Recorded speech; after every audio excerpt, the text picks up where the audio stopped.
All right, good evening, everyone. Welcome to the Park Township Zoning Board of Appeals meeting for May 5th, 2025. I'm calling the meeting to order. Like an approval of tonight's agenda that's before us before we start. Motion to approve the agenda. Support. All in favor? Aye. Any opposed? Motion carries. Agenda is approved as presented. First item on our agenda tonight is the approval of the minutes that are provided here for us from the April 21st meeting. Everybody's had a chance to review those. Mr. Chair, I just had two minor comments about the draft minutes on page 5. About halfway down the page, it states, this is what is typically done in the case of planned unit developments and ponds in the past. I wasn't sure what the reference to ponds was, or if that was a clerical error. And then on page 7, end of the large paragraph in the middle, states this is a decision for another day in a different form, and that should be forum or UM. I agree with comment for page 7. Page 5 comment, I remember hearing that too and read it before. I don't know when that changed, but there was a time when ponds came to the so I didn't know that was in reference. Thank you for the clarification. So the reference to ponds would stay, that's okay. But it sounds like we want to amend page 7 from form to forum. I'd make a motion to approve the minutes from the April 21, 2025 meeting with that correction. Yes, support. Support. All in favor? Aye. Any opposed? Motion carries for the approval of the minutes as amended.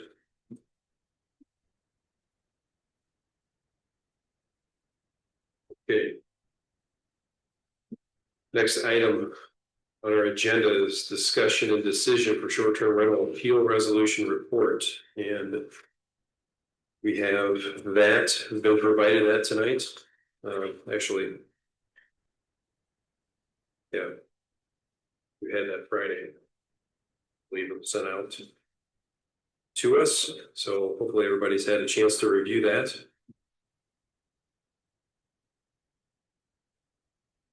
Open it up here for discussion if we've got comments.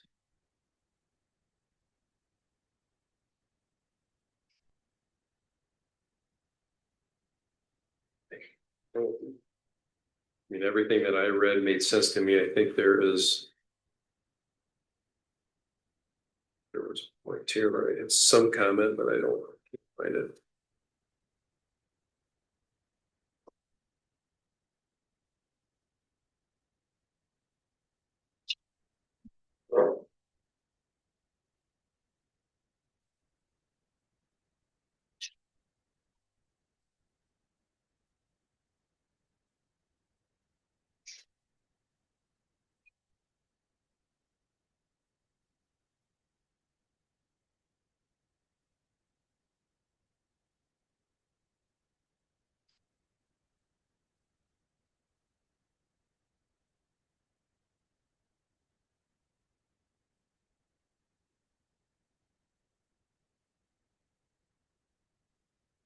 Mr. Chair, may I just make a statement just real quick?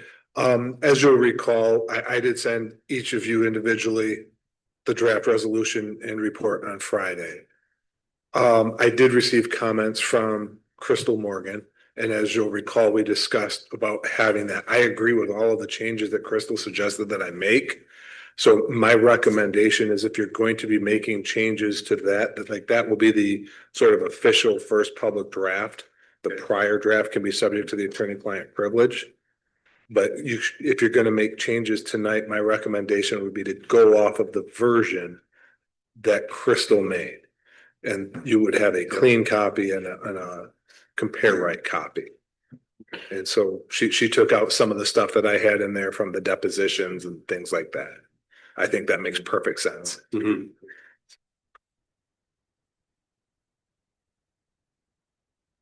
You obviously have a red line showing the changes that I recommended, and many of them are stylistic. Not changing, the document reflects what the consensus was, in my opinion, at the last meeting. Yeah, I'm just reading through the red line here.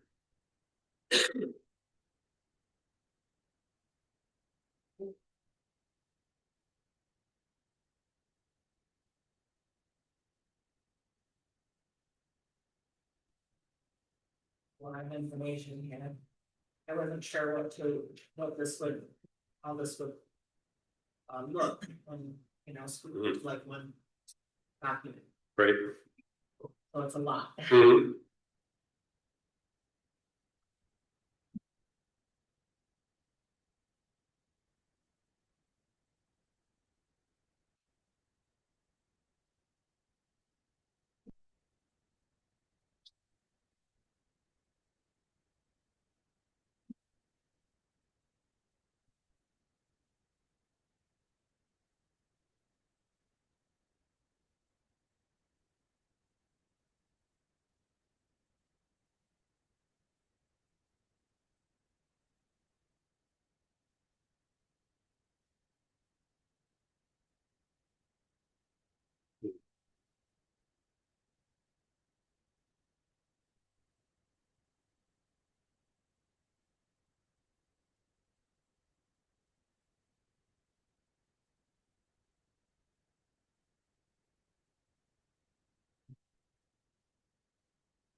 Mr. Chair, can I suggest that we have two documents before us. One is a draft resolution, which provides essentially the procedural history of this matter and how it came before the ZBA. Attached to that, if the board makes a decision and adopts a resolution, is a proposed Exhibit A entitled Report of the Park Township Zoning Board of Appeals regarding interpretation of the Park Township zoning ordinance pertaining to non-conforming status of short-term rentals in the township. Perhaps to help with our review, we could start with the resolution document to see if there are any changes there. Again, that's outlining the scope of the application, the meeting history, and just the procedural background. Perhaps we could see if there were any proposed changes to that document. Outside of what was presented in our red line here, so I don't know if anybody, I'm still kind of going through that too. But if anybody has any comments about it, please speak freely here to bring it up.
I agree with Kim. I didn't know what this was gonna look like, so it's Yeah. a lot to digest here.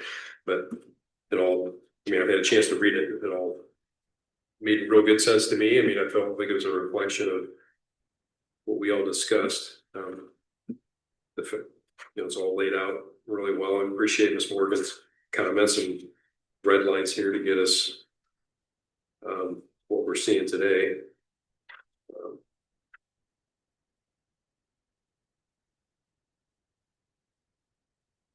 Personally, I don't see any other amendments for myself that I would include in this. I don't know if anybody else has seen that.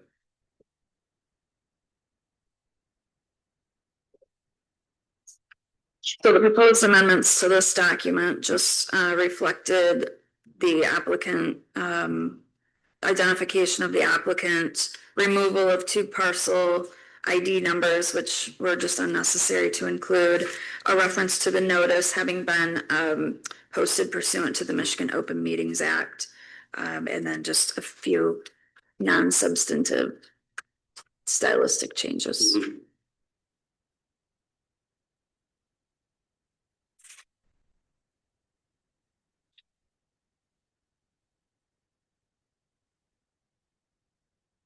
So if we're looking for a motion, if we want to do that tonight. Yeah, but at this point, I would go over the report first because the resolution will approve the report. And so if you were to approve this resolution now, you'd basically be approving the report. But if you had changes that you wanted to make to the report, I would recommend you do that to make those changes, and then you would approve the report with those changes. The report is the attachment of The decision, resolution, yes. so which report is the bigger package here that we have in front of us. Right. Exhibit A. And with Ms. Morgan's revisions, it drops it down to 12 pages. Almost only 11, so Okay. made it more concise, which was good. Yeah, no, I appreciate that. I mean, I like the comments or the comments to strike. I think it was on page.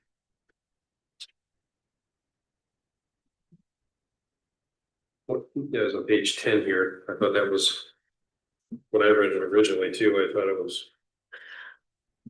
So the thought process there was just to remove references to specific excerpts from transcripts because those items remain in the record and available. It just was a level of detail that is not required in this document.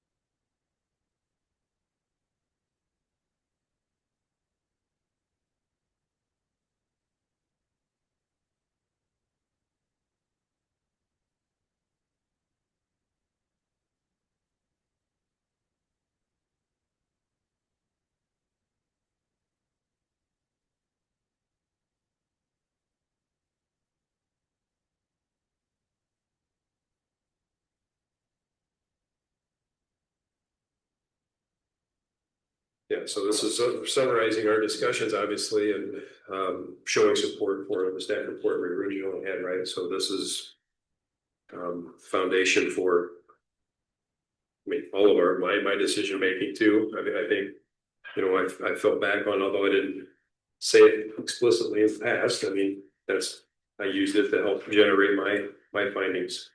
I'm just glad that they're presented in this fashion. I think that's a quick, nice summary. It supports it all. Definitions given, timeline of it all, and then it, you know, concludes with us not wanting to or not rendering a decision for the questions 2 and 3 that were presented.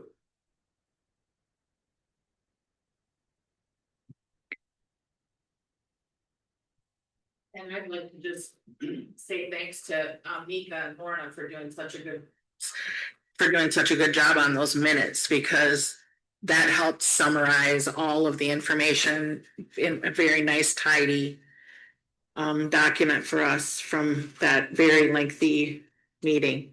So I really, really appreciated that, because I've read, you know, when I read that over, it helped to sort of congeal all of the rest of the information in these two documents. So thanks. I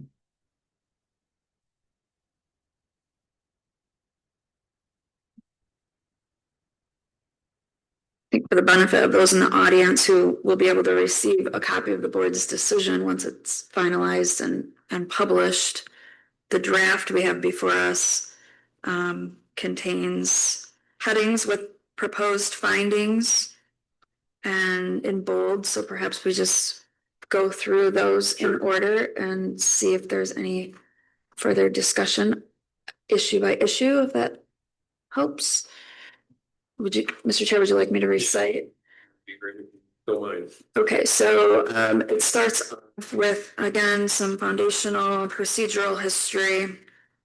Goes into the findings and basis for interpretation decision. Number one, the Zoning Board of Appeals finds that the Township zoning ordinance in effect from 1963 until February 6, 1974 permitted use of dwellings as short-term rentals in at least one of the residential zoning districts, and in parentheses states Residence District B.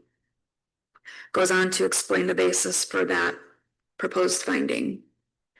Item number two, the Township's zoning ordinance adopted in 1974, which has remained in effect from February 7, 1974 to present, did not and does not permit the use of dwellings or any property as short-term rental in any of the residential zoning districts, neither as adopted nor as amended.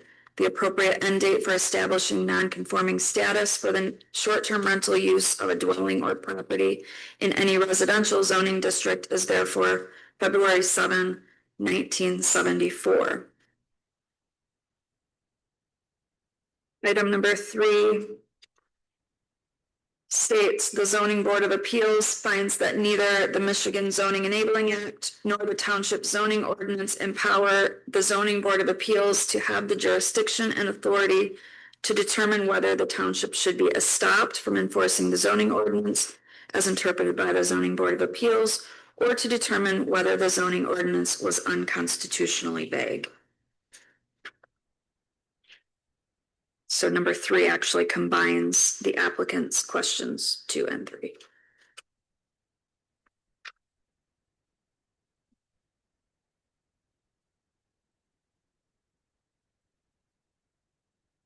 Thanks, Ms. Morgan, for sharing that. This is all new to me to go through an interpretation like this, so I appreciate it. Taking stance of just bringing it forward like that. So thanks. Sure.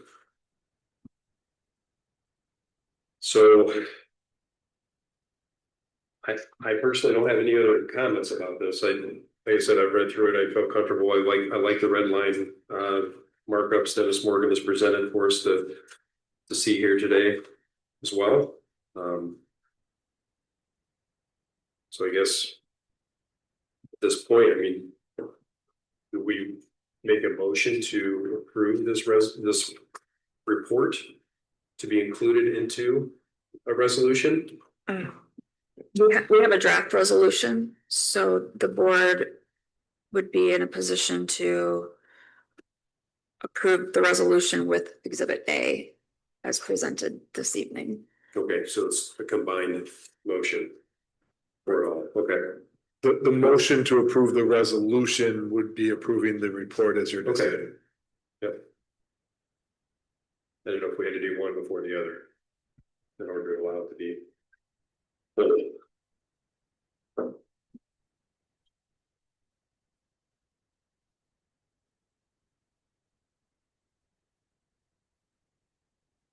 Based on what I'm seeing here, I'm not hearing anybody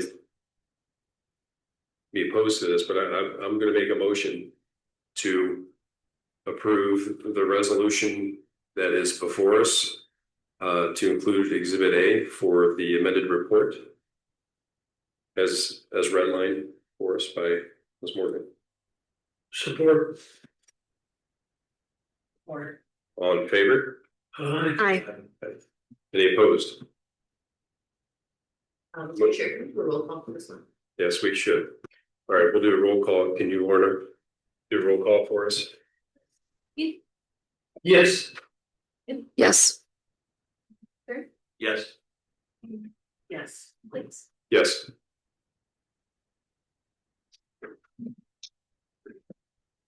Okay, so we have a motion and full support to approve this resolution as presented, so that carries 5-0. So are there any other items that are required from us to proceed the rest of the meeting? No, Mika will just get your signature on the resolution and the certificate before you leave tonight, and you're all good. And Dennis, you support that motion, is that correct? Correct. That is correct. Kim did as well, but yeah.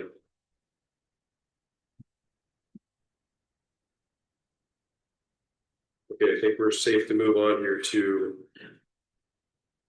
the 5th item on our agenda, which is public hearing number 1. Mika, are you able to present that for us? Sure.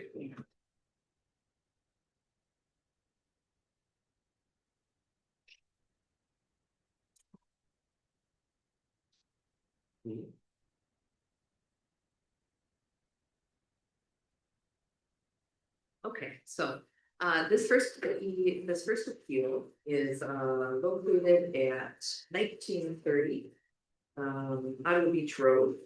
It's a non-conforming parcel. It's about 11,325 square feet in size, where 15,000 is required. It's a corner lot in the corner of Ottawa Beach Road and Birch.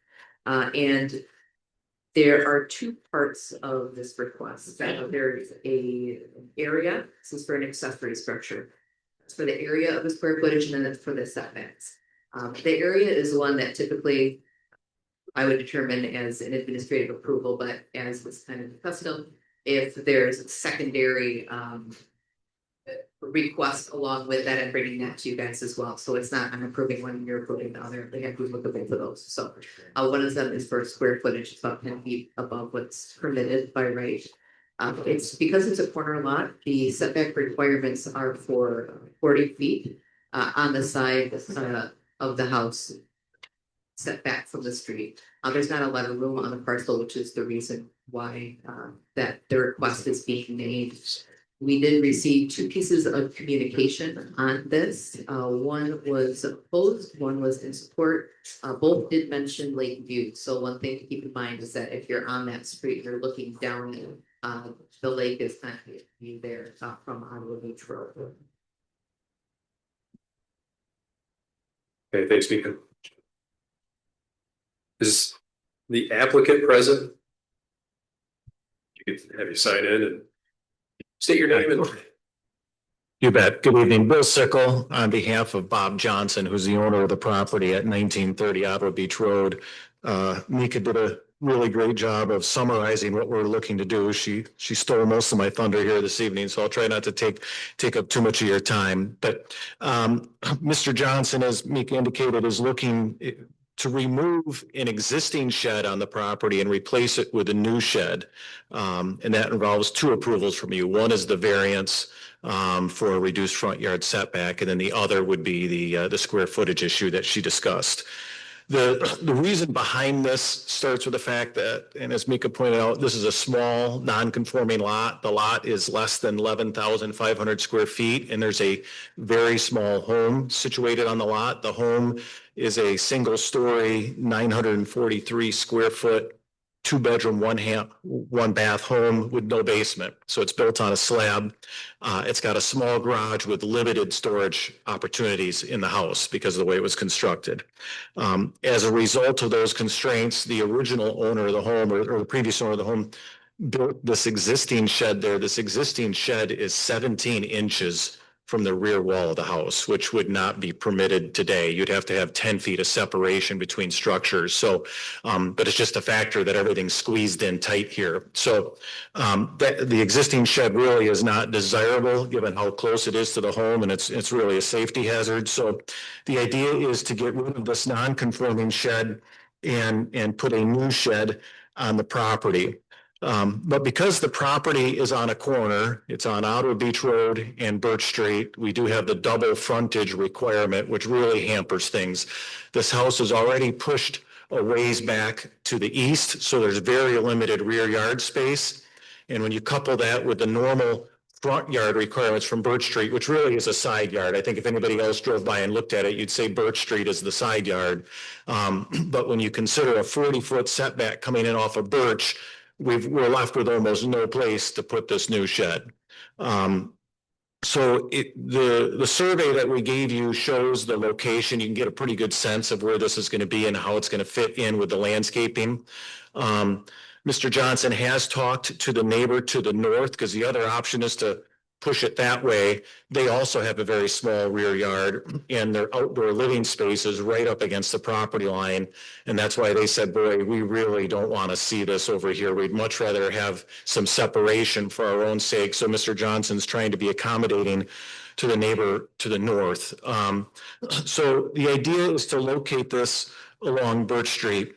As the survey shows, it would be 5 feet from the east property line and 5 feet from the property line along Birch Street. Now, I know that sounds close to Birch Street, but we need to keep in mind that Birch Street is not right at the property line. There's an additional 10 feet of land between the property line and the start of Birch Street. So this shed would be 15 feet from the road surface. Okay, we're not going to be right on top of the road. And the other thing to keep in mind is that Birch Street is a very rarely traveled road. It's not like we're putting this along Outer Beach Road. Birch Street's a very short road. There's not a lot of traffic on that road. So we think that being 15 feet from that road would be adequate. Mika did an excellent job in the staff report going through the standards for both the variance standards, which you're used to seeing for a dimensional variance, as well as the square footage requirements. In terms of the square footage requirement, because of the size of the lot and the house, normally they'd be allowed 229 square feet. There's a shed that Mr. Johnson has found that's 12 by 20, so it'd be 240 square feet. So we're just off by 11 feet. So that's the ask on the size standpoint, would be to allow that additional 11 foot there. But I'm not planning on walking you through all the standards. I think the staff report did that. I'm happy to answer any questions on the standards for either of the two requests this evening if you have any.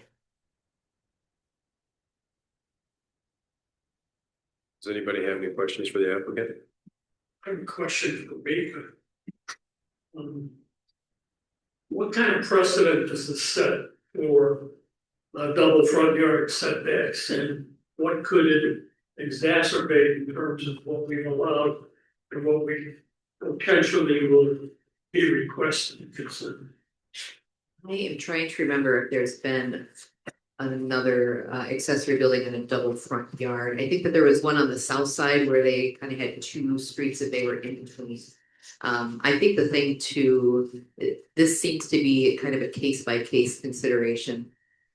There could be some precedents that there always can be. But I think it's more a case of what the specifics are on the ground with this. When I think through the different accessory buildings that have been in kind of odd locations, or even property owners I'm talking to right now, I'm trying to figure out where to put their accessory building. There might even be one on your next agenda. The setups on the lot are all unique for where they're located. So it seems to me that this would be one where we want to examine for what the level of hardship is, and ensure that if you decided to approve it, that you were doing it in a way that would protect the neighboring properties. I'm a little bit less concerned about precedent with this one. I think, well, with this sort of them, because the facts are all different of the different requirements. And Mika, there is one just a couple blocks away. Bob, do you know what road that one is on, when we were looking at earlier, that was approved not that long ago? There's a road end that goes right into Lake Mac in this neighborhood, and there's one that's located just a couple of feet off that. So I don't know that it's a double front, but there's one that's right off of a side road in the same neighborhood that was approved not that long ago. That may actually be one that was not approved, but may have been in here. All right, There there you go. There is one right nearby, so. Because the size of the shed, it's 2/3 the size of the garage. So that's a fairly large storage building. Well, it's, what was it, 200? I don't know, right? It's, the request is for 240 square feet. 229 would be permitted as a matter of right. So it's 11 feet over what otherwise would be allowed.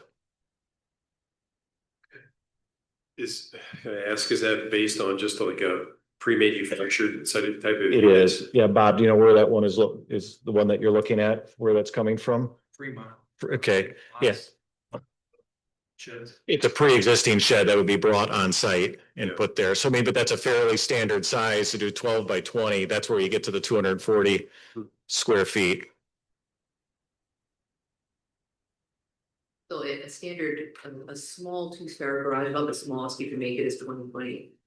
They're not usually that size. A two-stall garage is typically like 444. 400 to 440 square feet is kind of your very basic two-stall garage.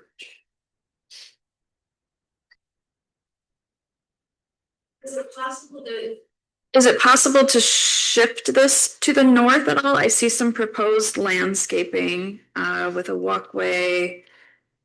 Is there any wiggle room to shift this slightly more to the north to clear up that sight line?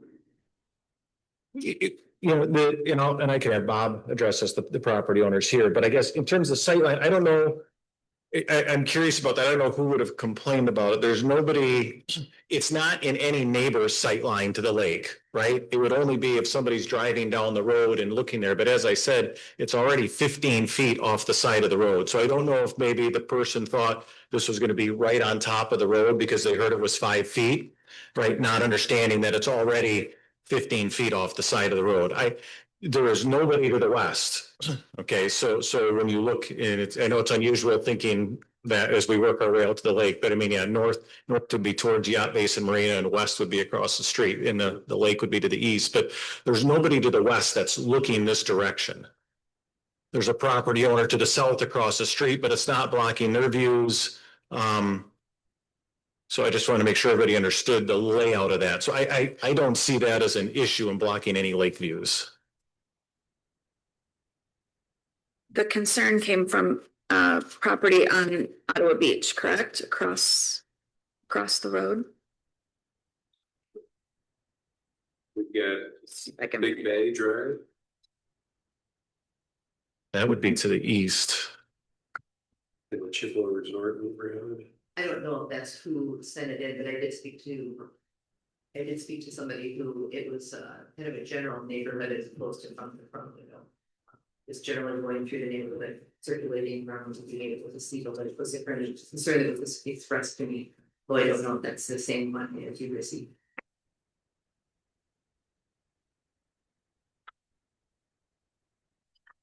What the email states is, in part, while the map doesn't show it, there is a lake view from Ottawa Beach Road and the house across the street. The house across Ottawa Beach Road is almost directly across from the entrance to Birch Street. This accessory building would block the majority of that neighbor's lake view. Are you aware of that? Yeah. Property that's being referenced? And I'm thinking because I'm thinking everything was right along Birch Street, right? Because we're 15 feet to the north of the road. And if they're lined up with the entrance to Birch Street, this is going to be farther left than what they're thinking. I mean, and I can see that if you saw the request and you heard 5 feet, you're thinking it's going to be right on top of the road. But until you do the math, and I think you can see that on the survey we provided, that there's that large strip of land from the road surface to the property line. There's nothing topographical that would prevent the shed from being shifted slightly to the north. This is a I think the land is flat. I think the land is flat back there, right, Bob? Yeah. Fairly flat. It appears you have to remove one tree.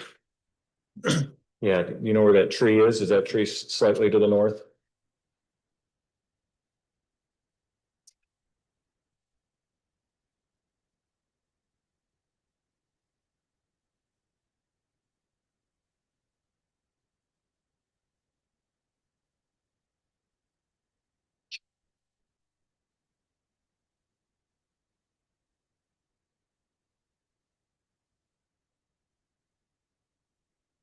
Mr. Reed, where did you notice that? Did you see it on the survey or did you just from seeing it live? But the aerial shows at least one tree that would have to be removed. I use magnifying glass. I'm seeing the one that looks like it's probably drafted on the landscape plans here, but I can see a shadow on the aerial from that southeast corner, but Based on the shadow, give or take, it's about 20 feet from the property line to the south.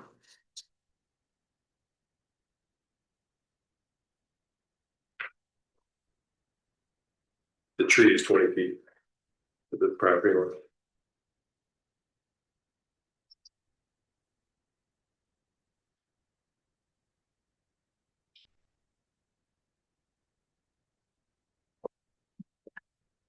Is there any indication here of how that's gonna function? Like, is there doors to on the west face of that, or on the south face, or on the north face? Is there an intended stoop on that, or? Do you know which direction the doors are gonna face off the shed? Ottawa Beach Road and to the north. There's two different doors. So there'll be one set of doors that will face Ottawa Beach Road, and the other set of doors will face to the north away from the road. So there will be no doors facing Birch Street. Okay.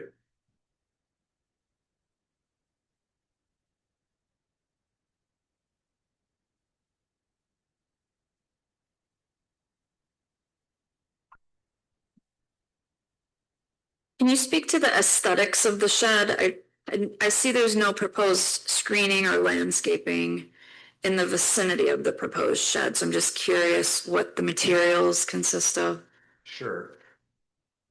I have a photo that I can show you here. Can I pass that around? Thank you. Thank you.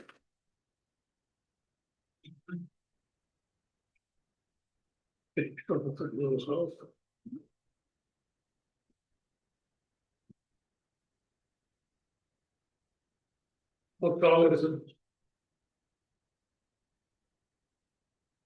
10 feet for the peak. 10 feet to the peak.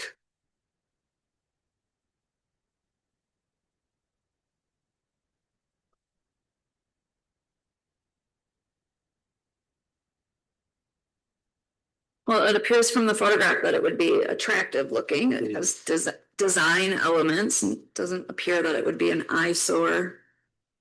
I agree.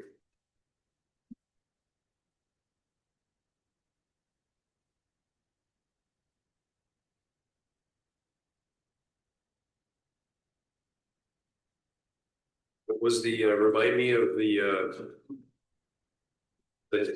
reason why you can't slightly move northward? Well, I think if you look at the survey, as you start to move north, you get basically right on top of the patio in the rear. I mean, that rear yard is so tight. We're just trying to create some sense of space, some living space for the people who live there. So, you know, we've got the opposite problem right now with this thing being 17 inches from the rear of the house. It's basically on top of it, which just looks a little weird and feels a little weird when you're in your backyard. So there's so much room to the Birch Street side, which really, like I said, to most people would be considered a side yard, I think, if you drove by it. And I mean, considering that that's not a major thoroughfare, so it's 16 feet from that patio would be where it would be right now. If you move it to the north, it's going to be directly behind the patio, and there's going to be just a couple of feet of separation as you start to shift this thing to the north. What if it was oriented parallel with Birch Street?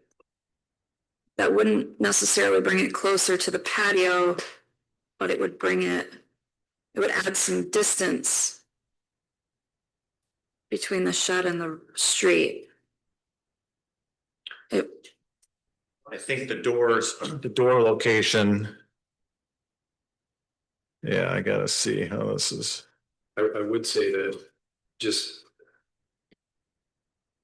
it's on the verge of like the drip. I don't know how big that tree is, if this is a true representation of that breadth of that tree. Be too close to. Normally you don't want to be too far under a canopy like that, and then you start to Makes sense. ruin the tree. I don't know how much improvement we're talking about, just a slab on grade for this.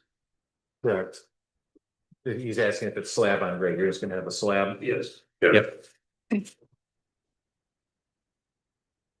But I could still see it sliding a little bit north. That all matters a little bit. My concern is like, yeah, I still feel like it is too. I mean, even with the 10-foot consideration for property line to edge of birch.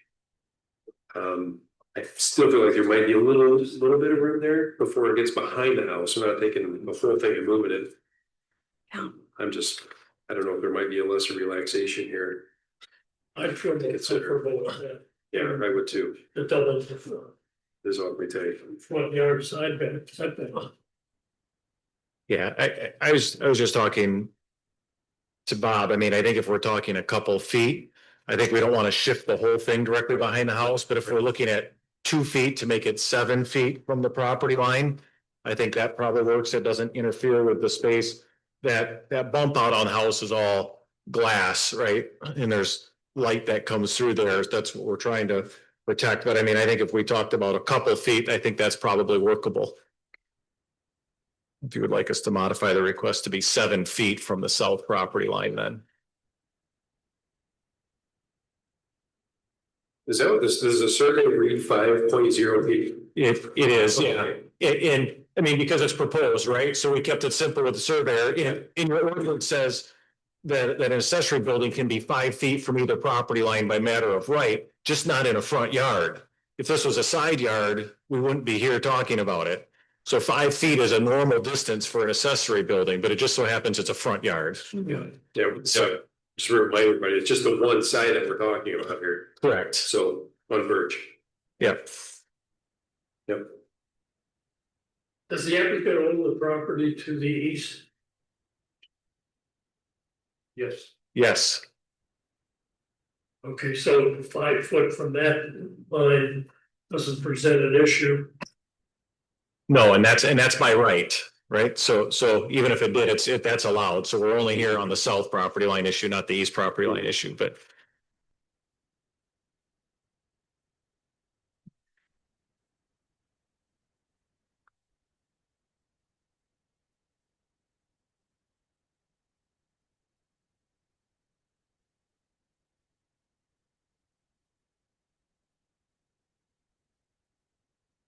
Still feels pretty tight.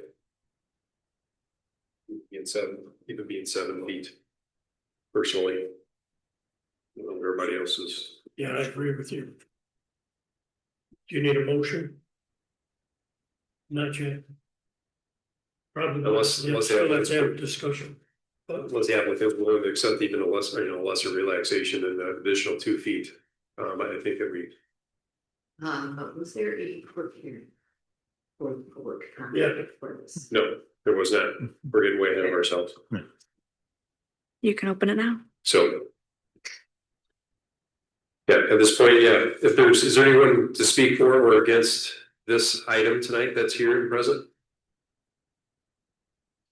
Seeing no one interested, I'm gonna close public comment. Or, no, I'm gonna open it up to public comment now. No? Forget what I'm doing. What's that? Just public hearing. Just and then public motion to hearing. Close public hearing. I'll make a motion that we close the public hearing. Support. All in favor? Aye. Any opposed? Public hearing closed. Okay.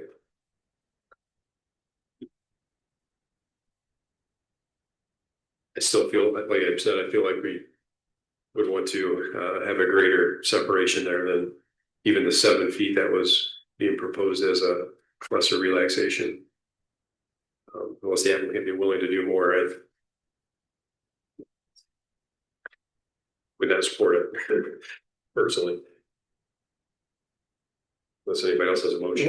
What is the minimum that the front yard setback allows now? 10 feet from the property line? 40. 40. 40 is a front yard. So we're making quite a concession. Yeah, and I don't know if you remember this from an accessory building we had probably a year ago, but the averaging provisions that we apply to primary structures, the language of the ordinance doesn't apply those to the accessory structure. So There are probably, just thinking about the neighborhood, there are probably other structures that are closer to the street. But yeah, the averaging provisions don't apply, so it's possible that for other structures that would be less than 40, but it would be more like 30 now, you know. I do think the 40-foot front yard setback can pose the problem we're seeing tonight on a road with two front yards, because it creates, in some circumstances, little to no building envelope for an accessory structure. What is the existing distance to the existing house from Birch? The distance of the existing house. Yeah, roughly. I mean, looking through all this, so it's This doesn't. I see it from out of the beach, but I don't see it on the survey from. It is approximately 38 feet at its closest, so it's angled just a little bit, so. To its southeast corner there, Yes, yep. roughly 38 feet. And on the west, it's about 42.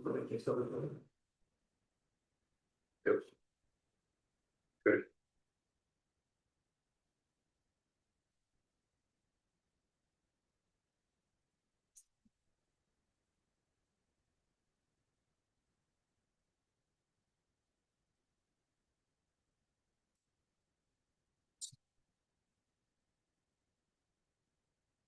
It is unfortunate. I mean, the accessory building is very difficult to even put on this property. I get that. But given its size, the two things we're looking at tonight, both the area and the potential variances combined, even more difficult. So.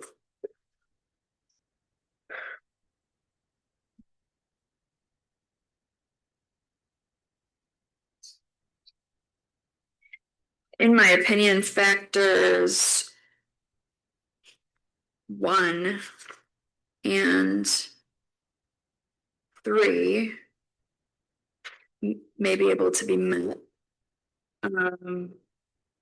But it sounds like we might be hung up on factor 2, the substantial justice, and the practical difficulties being not self-created. Obviously, the applicant did not create the circumstances on this property, Right. but the difficulties alleged do also stem from wanting a larger accessory building in an area that is not in front of their glass room. So, Right. there are some aspects of this that could be deemed self-created.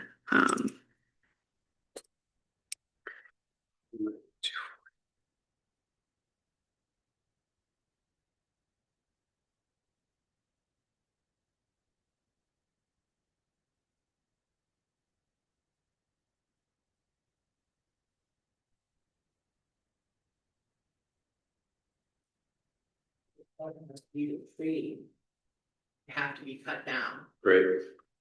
to move it in. Right. Agree.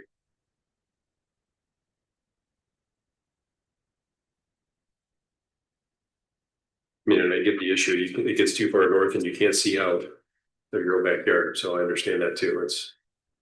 I know why we're here today.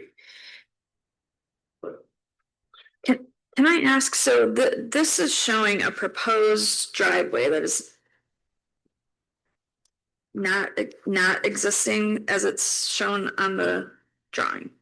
Correct. We're working through a separate set of circumstances with the Ottawa County Road Commission on that, and I don't know that that's happening. So that was a concept drawing for both, but. And that was going to be my question. If hypothetically, if that wasn't happening, would shifting the shed to the vicinity of where the proposed driveway is shown, is that an option? Well, it's the exact same issue because all of Birch Street is the 40-foot front yard. So by right, Well, but changing the orientation and moving it closer to the home in that location. You're talking about moving the shed to the west where the driveway is. Putting it like a place at the car is what you're saying. Essentially, Right, but we have another problem. We have to be 40 feet off of the Ottawa Beach Road property line, because that's one front yard. Okay, and now we have to be 40 feet off of Birch Street. We're fine with the east side, because that's by right. Right. So moving this to the west, it's the exact same issue we have now, which is, you know, how far off of Birch Street are we gonna be? Because it's gonna be the same front yard setback reduction request. Right. but presumably it wouldn't be 5 or 7 feet from Birch Street in that location. Well, you're just talking about just shifting it to the west, so it's gonna be as far away from Birch Street as it is now, right? Well, my hypothetical was if the proposed driveway is not approved or constructed, Correct, that's not impacting. moving the request. shed into the location where the proposed driveway was shown. Well, that's gonna be in the 40-foot front yard setback from Ottawa Beach Road and the 40-foot from Birch, so we'd be asking for 2 front yard Right, setbacks. it would be a different variance request. But it seems as though it would take it further from Birch Street and in line with the house. And I guess that you're talking about shifting it. I don't know how we're gonna get further away from Birch Street. That'd be moving it to the north, and now we're gonna be moving it closer to the home. Or you're saying, That's my question, yes. you're saying to put it in the Ottawa, move it into the front yard, the Ottawa Beach front yard. It would be in line with the home, correct? 'Cause where this car is shown on the landscape plan, there's an outline of a vehicle.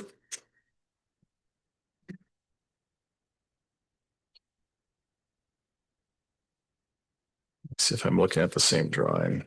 This is L100 landscape plan, and it shows the proposed driveway with a drawing of a vehicle.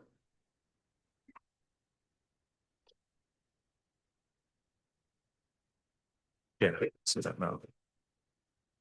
There is a requirement that the accessory building be 10 feet from the structure, which is the front of the building code as well, so. Yeah. There, you could move it up there, but it would be a living without having it. Yeah.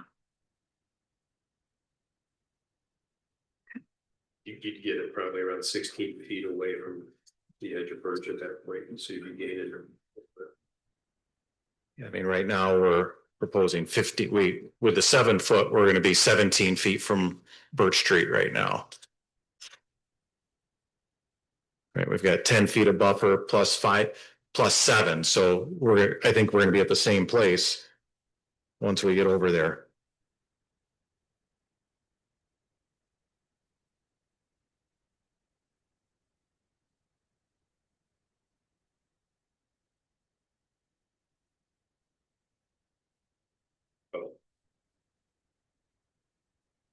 Regardless, I think we need to look at where we're.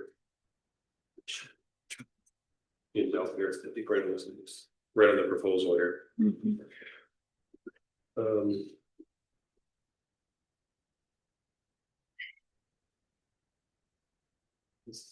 Well.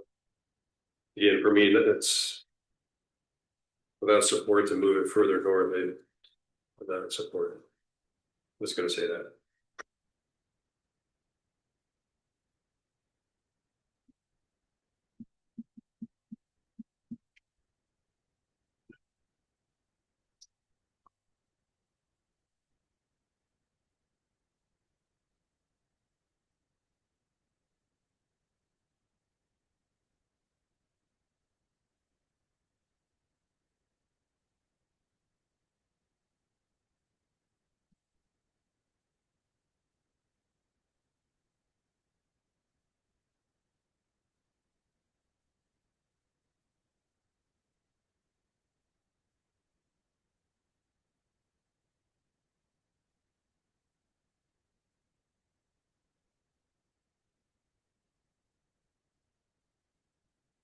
This Morgan said, I think number 4 is our issue. For me, number 2 is without number 2 being a lesser relaxation. I can't start.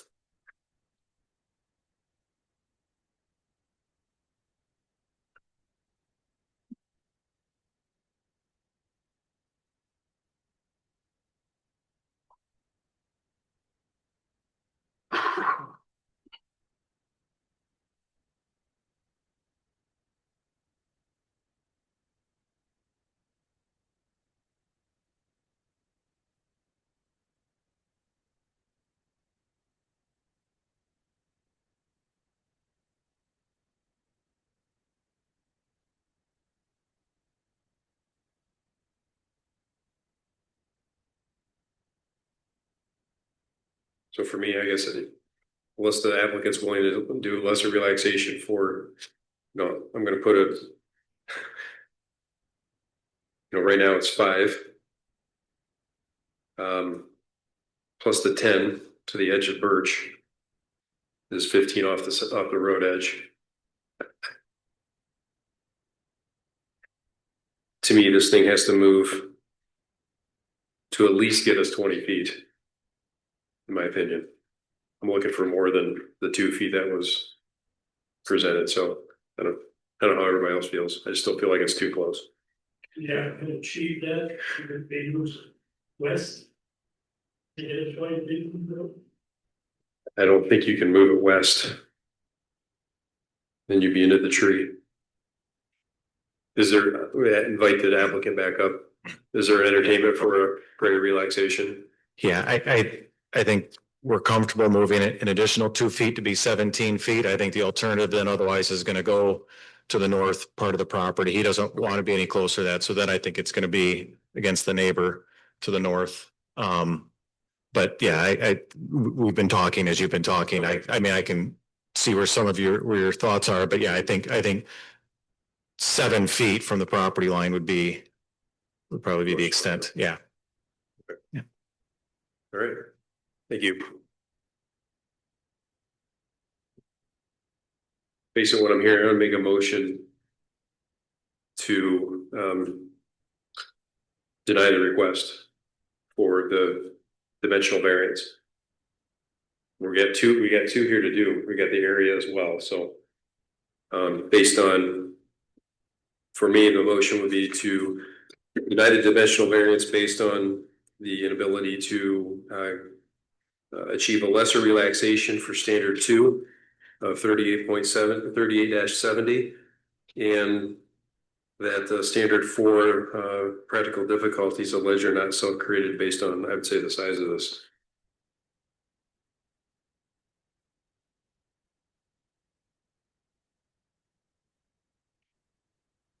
Is there support out there for me or not? Support.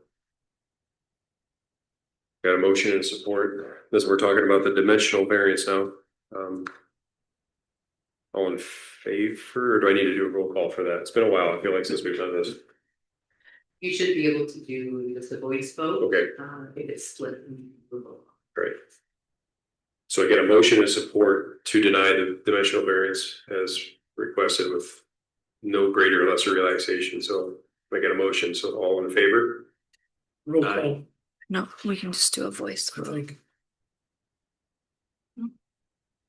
You want to do roll call, Dennis? I don't, okay. If you eat. Laura, can you do a roll call for us on this? Yes, on the motion. Yes. Yes. Yeah. Yes. All right. It's the first, it's the first item for this hearing one. So the next is the accessory building being 240 square feet where 229 is permitted. We've got 5 standards in front of us to allow something like that, but I don't know if we need to. Seems to me that because the variance was denied at this time, that it would make sense to shift this back to an administrative approval. Because we don't know if the applicant will want to proceed with the same shed, if it's going to be placed in a different location. So this might be premature for us to approve a specific size. So I would move that in light of the denial of the setback variance, that the request for 240 square feet be returned to an administrative decision by staff pursuant to the zoning ordinance. Support. All in favor? Any opposed? Okay. So that item gets returned to the administrative staff. That's an agenda item for themselves.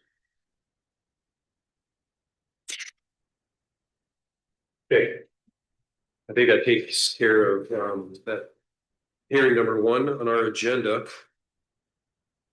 which takes us to public hearing number 2. Mika, can you present that one?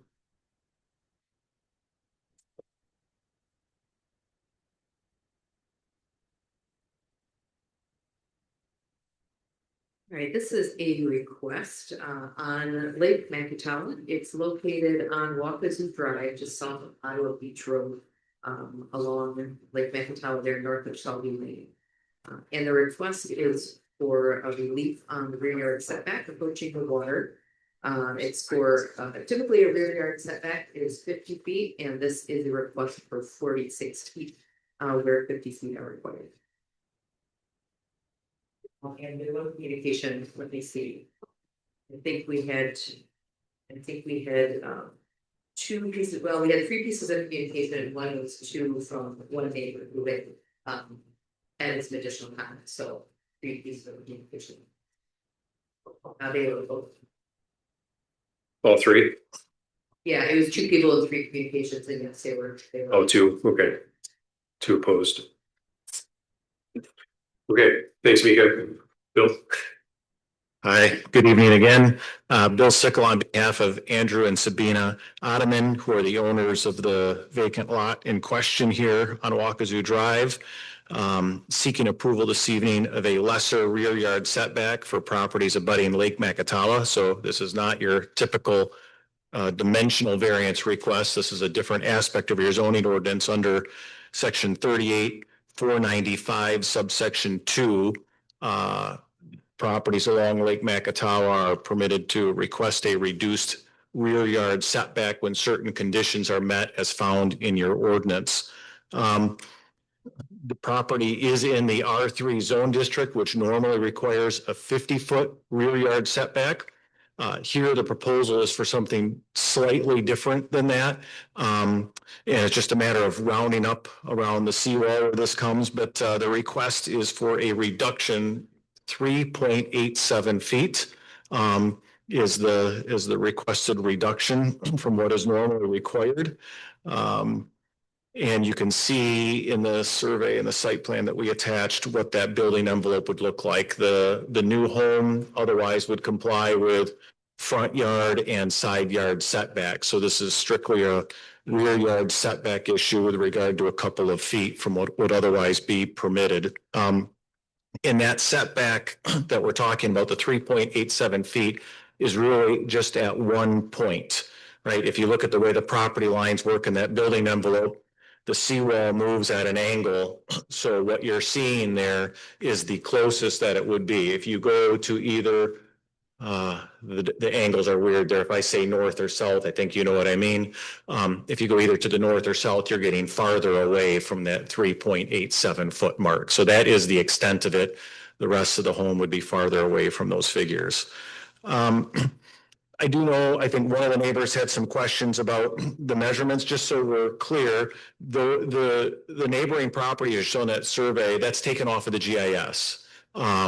So I think, oftentimes people will come out and do their own measurements. It's always difficult unless you have surveying equipment because you've got changes in elevation, you've got changes in angles, all that affect the measurements. But we're basing that off of the GIS. I went and did my own kind of view on GIS, Mika. I don't know if you looked at it as well. I mean, those numbers look to be right in line with that when I look at it. And obviously, when you measure GIS, if you're measuring to a property line, that's historically inaccurate because those property lines can vary so much. Here, we have 2 fixed points in time. The seawall and the house, they are what they are. So when you look at the GIS measurements, they're measuring very close to that. But that's the request, is to have the 3.87 feet reduction there. Those standards, just because this is not something that we do every day here, I thought maybe I would just walk through these. I know we didn't do it on the last one, but since this is somewhat unique, I thought I'd just go through that part of the ordinance from 38, section 495. And this is right out of the staff report, and Mika summarized those there. But the first standard looks at the location of buildings on adjoining properties. I think you can see where those are. I mean, this is going to be very similar to what we see to the neighbors on either side in terms of proximity to the lake. This is not a large difference from what is already out there by the neighbors. The second standard looks at the effects of construction on the lot in question on the view from adjoining properties. Again, this should not have much, if any, impact on any views of the lake, given that we're not seeking that big of a deviation here. It's just a couple of feet. So, and if you look at the views, I mean, people are predominantly looking to the west, not straight south or straight north. So I don't think it's going to have much of an impact on anybody's views on either side. The next couple of standards all look at erosion. There's no erosion concerns here whatsoever. The seawall's in place. That's not going to be a factor here. So that's kind of the next two standards. And then we look at the relative proximity of the proposed building to adjoining properties. There, we're primarily looking at side yard setbacks. And again, the proposed building envelope complies with the side yard setback. So we're within sufficient distances from the houses on either side to the north or south. And then the last standard there looks at the effect of proposed buildings on adjoining properties in the surrounding neighborhood. I think Mika gave you some excellent information there about the size of this home compared to other homes. It's very similar to what's going on in this neighborhood in terms of size and scale and what type of house this would be. So we think we meet all those requests, all those requirements under the ordinance, and that this small request of a couple feet would be appropriate in this situation. So again, happy to answer any questions if you have any. So Thanks, Bill. Anyone have any questions for Bill? And again, this is for a proposed new home. that is correct. It's a vacant, this is a vacant lot of record. Yep. Okay. Confirm that I'm reading this correctly. The drawing shows a proposed 59 square feet. That is the total amount of area that would be within this reduced setback. Am I understanding that correctly? That little hashed region there. Yes. Correct. And in fact, it's almost, I know it's very difficult to read on the copy you have. I do have a larger one if anybody needs a larger one to look at. Correct. That would be the amount that we're talking about there. So with the angle of the property, a portion of the home would be in the reduced setback of 46.1. And with the angle, then a portion of the property would actually be over 51 feet. That's reading that. Well, that would be, I mean, when we get over to the other side, we don't have the setback issue on the other side because we're correct. To your point, correct. We're farther than 50 feet away as you go to the south. Yep.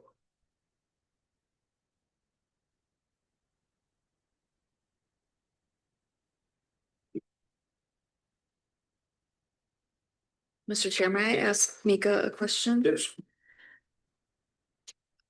We received correspondence about the neighbor's setback and how that might factor into the averaging. So did you have an opportunity to look at that to see if that changes the recommendation? Yeah, I didn't have the opportunity to look at it.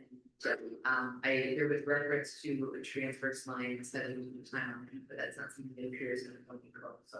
I think that there would be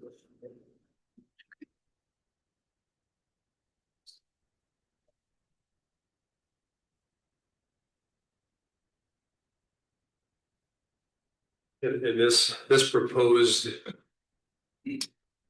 structure, this proposed home that's outlined here, 80 by about 30, so it's 2,400 square feet. Is that? Dan.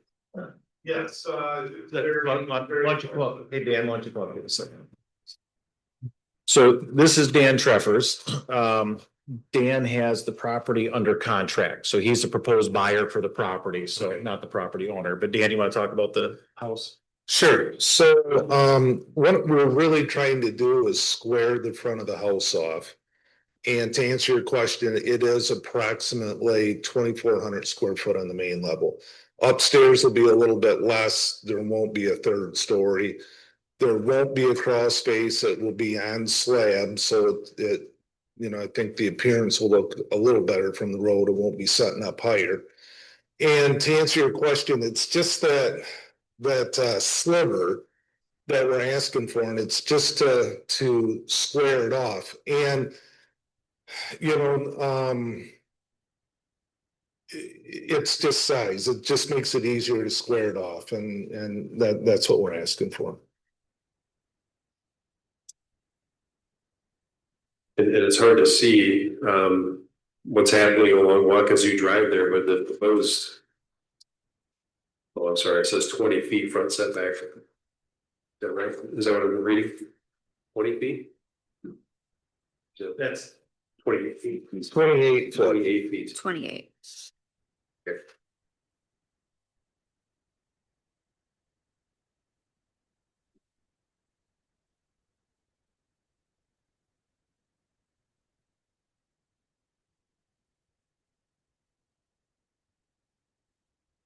And what is, Mika, can you remind me what the front setback is? This is a, their front yard averaging is in effect for this parcel, so I think that it's built right up to where that front yard This is is, averaging. this is the average. Okay.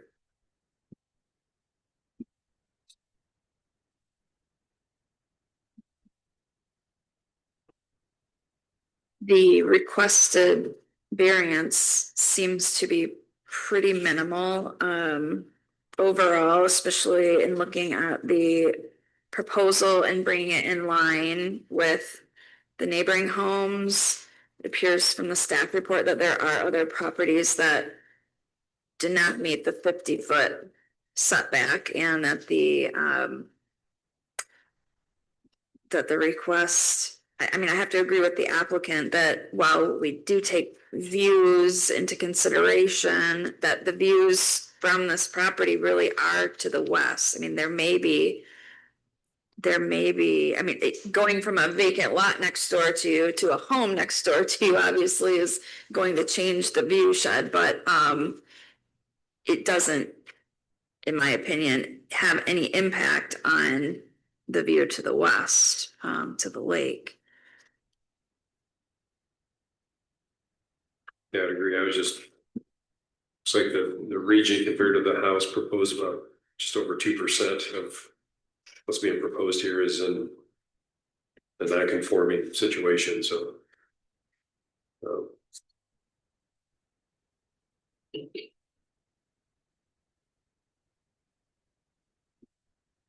there any more questions for the applicant? Okay, at this point, I would open up for public comment. Is there anyone here that would like to speak for or against? Did you approach the podium and state your name and sign in for us, please? I'm Kim Mulder.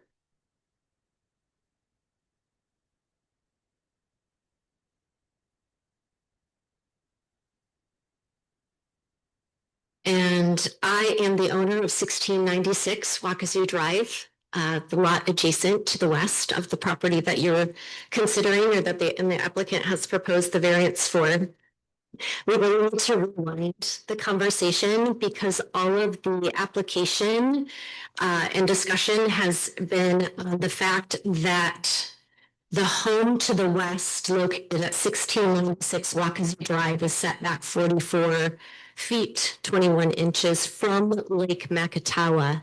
What has actually happened is that is the setback from the traverse line, the intermediate traverse line, and not from Lake Macatawa. I have my survey with me, and I actually sent it to you via email today that shows you there's an extra 5 to 6 feet beyond that intermediate traverse line that was not included in that. The GIS doesn't take into consideration, and maybe what Holland Engineering did was they took the legal description of the property, but that doesn't include the feet to the waterfront. It includes the traverse line, which is the line that connects all of these properties in this nice straight, even semblance, because the lake doesn't follow a nice, even, straight semblance. So the setback numbers for both 1688 Waukesha, 1700 Waukesha, and my home at 1696 Waukesha are incorrect. And you should have a copy of my survey that I sent this afternoon or this morning. We do, we've got, what's given to us here.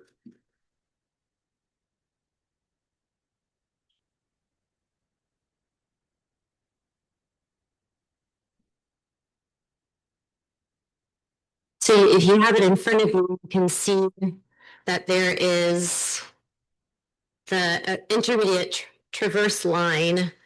And beyond that, to that corner that is adjacent to the property in question, it says 5 feet. Plus or minus that 5 feet, if you add that to the 44.21, gives you just shy of the 50-foot setback. In the survey, it also shows you that that full line is 153 feet, plus or minus.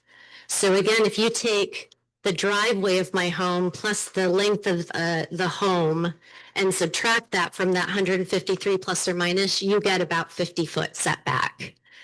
So the drawings that you received from Holland Engineering are not surveys, which Bill did say they are produced by GIS and not taking into consideration that intermediate traverse. So they did not survey the front yards of any of these properties, and they used the wrong information for the neighboring properties, but then they included the measurement from the water for their variance request. So with the staff comments talking about the average of these, the average of this actual setbacks is in the 51-foot range. And I have an email from Ryan Eiseldike at Holland Engineering. Do I have permission to read that to you? Sure, you can read it. Apparently, there's been some confusion regarding the lakeside setback dimensions shown on a drawing that HEI produced. The front street side of the homes have been surveyed. The seawall was located by our survey crews. However, the individual homes and lots out there were not surveyed, and their outlines are based on the boxes from County GIS and should not be assumed to be accurate. If accurate dimensional information is desired, a field survey should be completed. So you have my survey, you could ask for the other neighbor's survey. The pictures that you have shows my house and my neighbor, Linda, who is also a person who sent an email in opposition. Those are not in the right positions. And it even leaves off the front part, or the rear part in this case, of Linda's home. And so it looks like my home is sticking right out there, and it's not. It's right in line with Linda's home. And so the picture that you also have then of the variance request for straightening out that corner, it looks like then that corner comes to the corner of my home when actually it comes 4 to 5 feet in front of my home, because the area in front of the traverse line was not included in the measurements. You should be able to go back in records. My home was built in 2001. I believe I bought it 2 years ago. Linda's home was built a year or two after that. The Ash's home, which is the 1688, was built, completed last year. None of those homes were built with a variance. They were all built according to and in compliance with the 50 rear yard setback, 50-foot rear yard setback. Mr. Chair, may I ask the speaker a question? I know that's somewhat unusual, but It's okay. I just want to understand, putting the data aside, are you opposed to this applicant building a home that is in line with the 2 neighboring homes? No, I'm not. If you go by all the 50-foot rear yard setbacks, there's no need for this variant. If they're just looking to be in line, they will just have to move the house with the 50-foot rear yard setback. Put that aside. I'm just saying from a overarching, just kind of 30,000 foot view here. Because obviously the traverse line and there are some moving pieces there. The front yard averaging or rear yard averaging is intended to take a snapshot from a fixed point to determine the averaging. So I understand with lakefront property, there are some nuances there, but putting the numbers aside, I'm just trying to understand from, I'm trying to understand if the objection is just that the numbers are wrong, or are you objecting? Do you have an objection to a home that is in line with the two neighbors? I do not have an objection to a home that is in line with the 50-foot rear yard setback, as our homes are in line with that. That would have to be, if you wanted proof of that, you'd have to come out and measure or get those surveys to show that. So no, I'm not opposed to having a home there, but the pictures and the numbers do indicate that what they're asking for is not in line with the homes that are present. Thank you. Is there anyone else? Assuming you're all set, Ms. Mulder? I think so. May I just take a sec to Sure. Sorry. quick look? Yeah, I think in the second column, just maybe to help clarify the question that was asked by Ms. Morgan. The applicant comments, if the requested setback is approved, the proposed new home will line up with the homes on either side and will not block or impact the view of existing homes. And that is not true based on the inaccurate measurements. Thank you. Thank you. Is there anyone else who'd like to speak for or against the item we're talking about now? Seeing no one, I'm going to close public hearing and open up the board discussion. So, Mika, do you have the language in front of you that talks about the averaging and the point of measurement for that? I do have the GIS pulled up as well, and it's showing was probably from eave to the seawall, so you can figure GIS can be off by a little bit, and with the usually some eave to the floor. But they're about 48 or 48.5 feet by GIS, so that's probably right in there.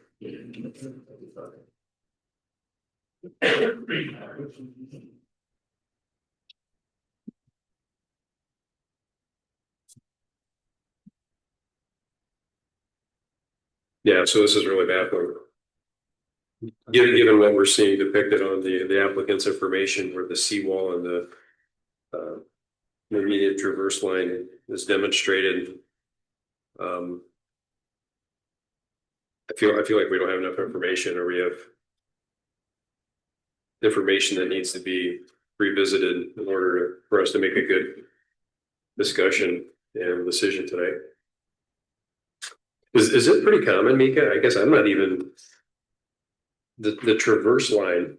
Is that the setback point? No, our zoning ordinance doesn't refer to the intermediate traverse line at all, so I did a little bit of reading on it today, and it's something I don't know, spend some time on to see if that's something that is common in other places. And it's something that surveyors use when they're measuring along kind of waterway, and they'll say this is a traverse line, and then they'll say typically it depends on the location and the type of property, but typically the property is presumed to extend to the water line, but they measure from the traverse line to keep themselves from having to do something with that. So, but that was my first reading of the book.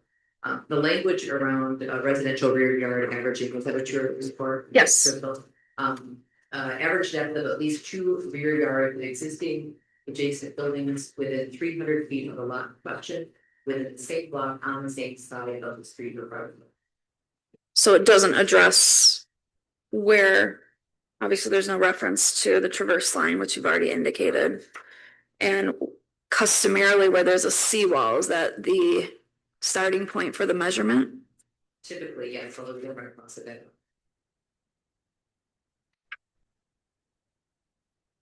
I guess I'd like to see a survey that shows the traverse line represented correctly with the seawall for us to understand that that's being complied with. Given the information that has been presented to us, which I assume is Ms. Mulder shared with us, of an actual surveyed boundary here, survey. Or even a little bit more than a boundary. It demonstrates all those points within the 49.8 feet of the water's edge here. It says there is no, I'm guessing the water's edge, yeah, it is the seawall on the survey of Miss Walters.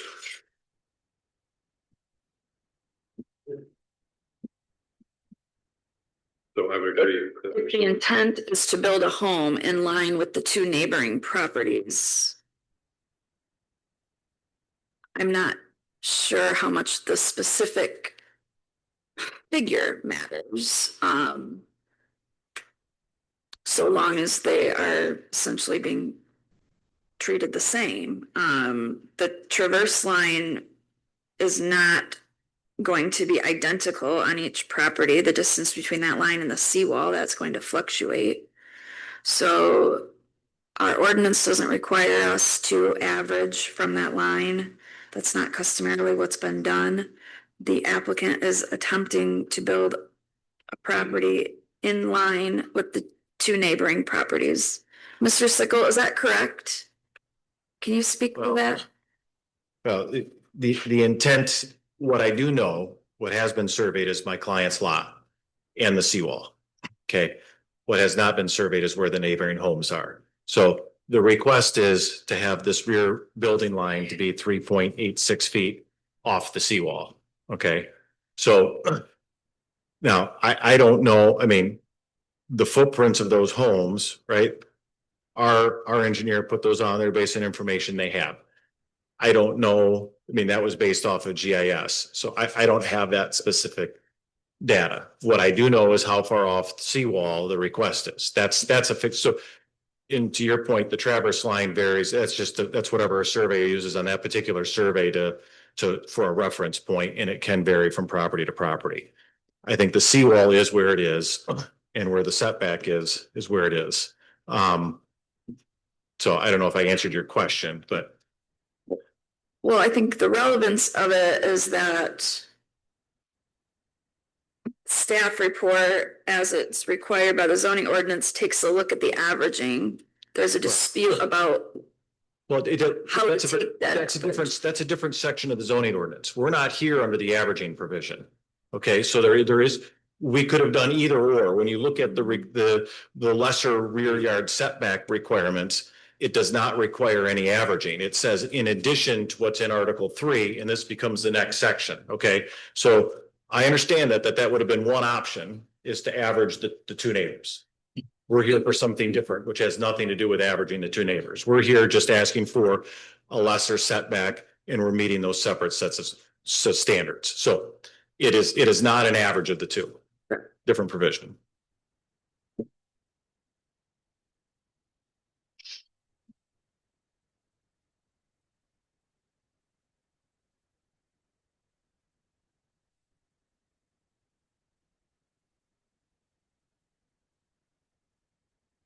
The geometry makes this a little complicated because of the hinge point of the seawall being within this proposed property.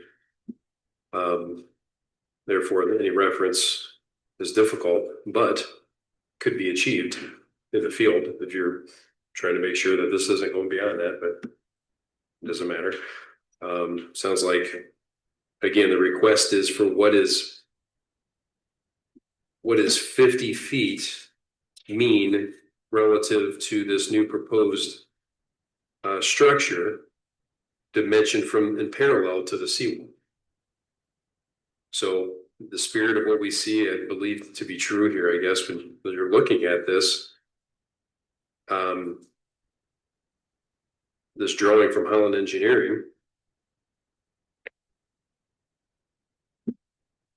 I think regardless of what would happen, this request would be the same. This is where we'd be focused on this very portion right here. Mm-hmm.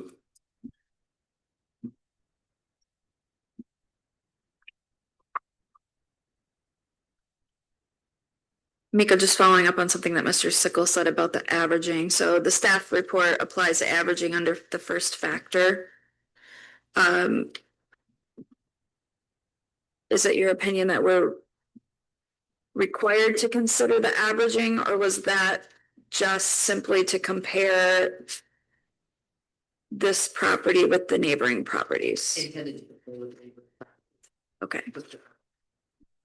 There's not a particular specific threshold that the applicant was required to meet. Just contextual reference. Yeah.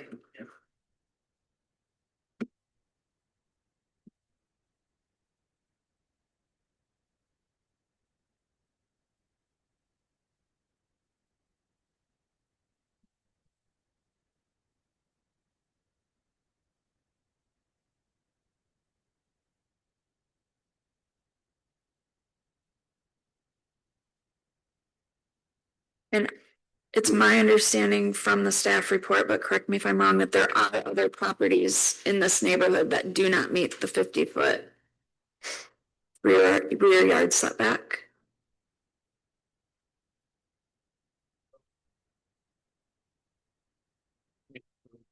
That's fine. While we're doing that, I guess maybe I got another question for the applicant. What is the hardship of, lining this house up exactly within the limits of the setbacks that are diagrammatically shown here Well, to and exclude again, the hatched region? right, and we're not under a traditional variance request, right? So I know oftentimes we think of a practical difficulty and hardship. I mean, we've got a different set of standards here than we normally have, okay? So, but from a practical standpoint, right, if the seawall were parallel with the front lot line, we wouldn't be having this issue, right? So the seawall creates this weird angle, and obviously you're not gonna have the house, you would normally build a house where the front wall and the rear wall are parallel to each other. So that's what's driving it, I guess, if you're just asking from a practical standpoint. But again, these standards don't require the same sort of practical difficulty hardship that we normally think of a self-created. None of that's, this is a very different standard by which we're evaluating this request. So.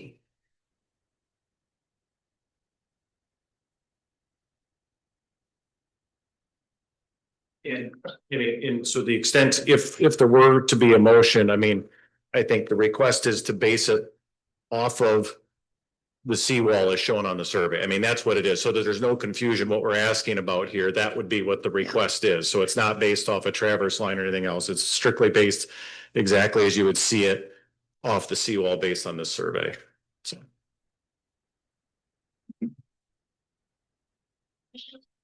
Sorry.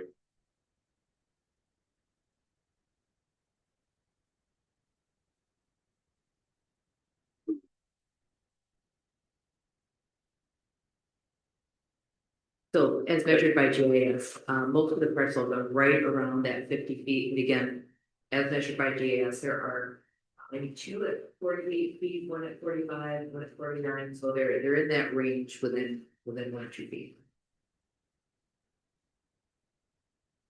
Yeah, I think it's important to remember the seawall as that point of reference. The traverse line, even though, I mean, it's traditionally towards the road beyond the water in all cases. So, I mean, it's only making the conditions the same if we're relatively comparing them throughout, right? We're not measuring to the traverse line, but if we were, it would be less in all cases. But we're going to the seawall.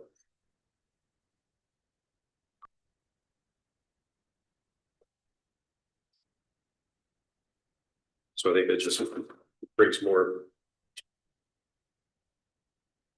understanding of compliance and the overall aspect of even adjacent homes that should be complying. And if they're not, then it's not for us to debate here.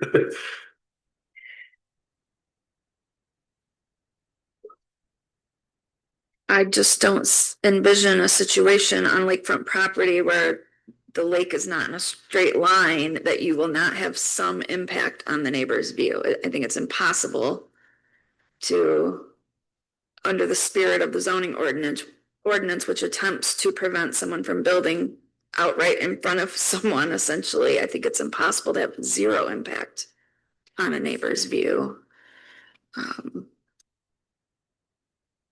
So the standards require us to take into consideration the view without, you know, specific direction there. I acknowledge that the neighbors will be able to see the home and it may impact their view more than being adjacent to a vacant lot, but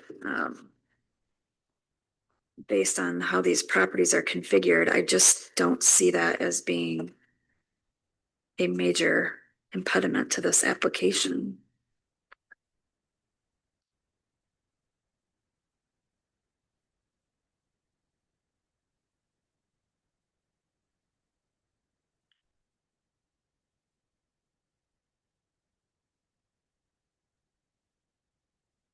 And there is no requirement that we find a hardship.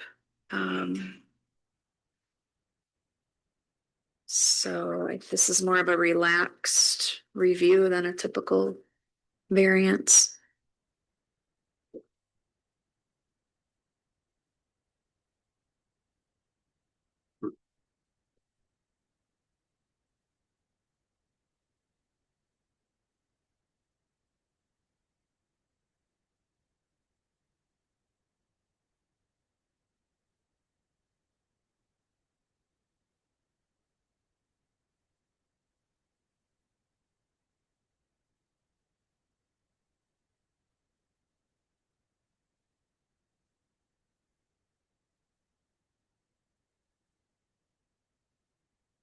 Yes.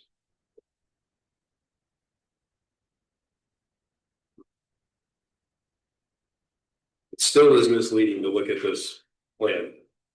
I will say, relative to the neighbor, to Miss Mulder's home, 1696, where it does say existing is 4421. So if we were to say all things are true with the seawall, right? And her home is compliant at 50 feet. We're taking off 5 feet of her home. I'm just trying to get us back to a realistic depiction of kind of what's here. Sorry. So we cut her home off here to the north. Okay. And all things being true, if that were to be 50 feet and not 44.21 like it's shown, the proposed home is in front of her home when the math works out by just that, you know, by this little bit. I don't know if it's true 493 that's shown with the hatch region there, the little segment, but the math wouldn't work out for it to be just proud of that. But it's apples and oranges, Yeah, right? it is. Because this drawing is taken seawall to house.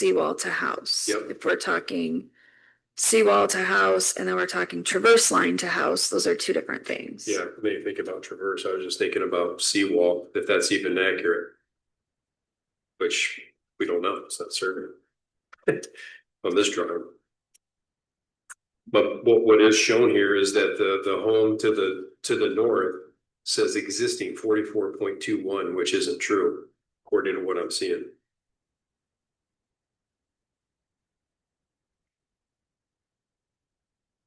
It's more like 50. That's 49.8. So relative to the proposed structure, that structure is slid back. But we're still talking about what's before us, regardless. I think this. If you wanted to get a visual on your paper to move that forward, you know, this request is for, if I could read that right, 4.0, it's about 4.9 away from that line where that hatched version is. It's about 4.9. You could take that amount and throw it out from the neighboring house, which is, it says it's placed at about 43. If you wanted to put that out about that same distance, that would probably be the approximation visually of what that would look like. When that was replicated. Yep. So, I mean, the hang up for me would be looking at the standards.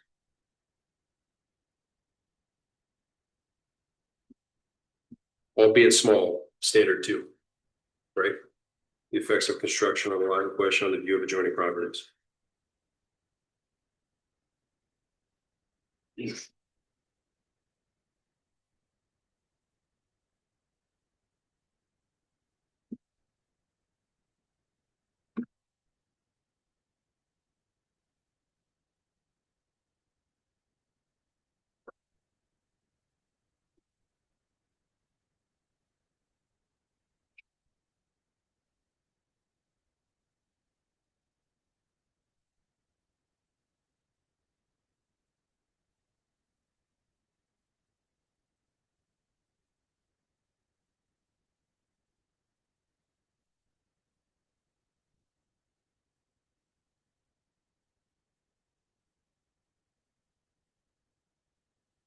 So to the applicant's point, there's nothing here we need to be talking about, like lesser relaxations or hardship or anything like that. This is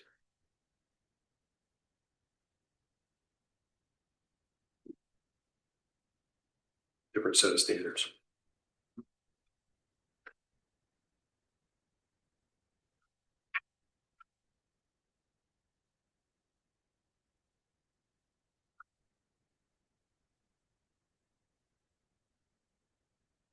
You know, what ultimately happens if you look at the property to the south, they're producing the same situation for themselves as what they're making for the neighbor to the north. You know, their view would be restricted by that little bit too, given if what we see is true here.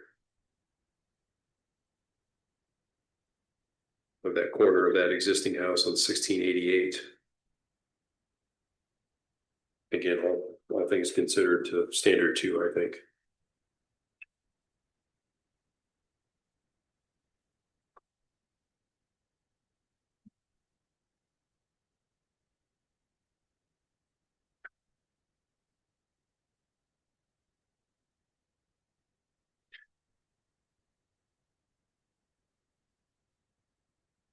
So I guess I'll look for a motion if anybody has one.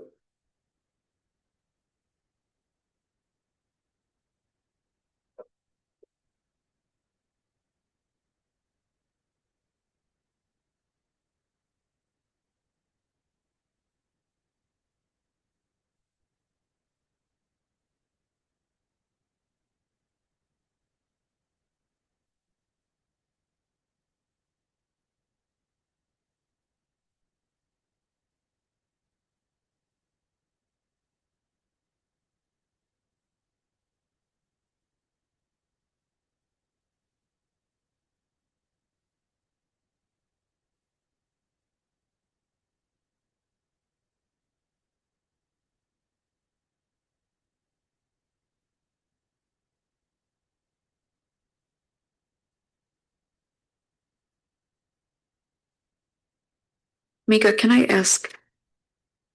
I know there's discussion about these measurements on the drawing are consistent with what's on GIS. So. Is that what you utilized as well? I think we have that drawing itself in the application material. And you know, we would usually kind of check and double check, you know, the last month has been, so. What I'm seeing on the GIS for the property to the north, is about 48.8 feet. Seawall to whatever it's picking up. Okay.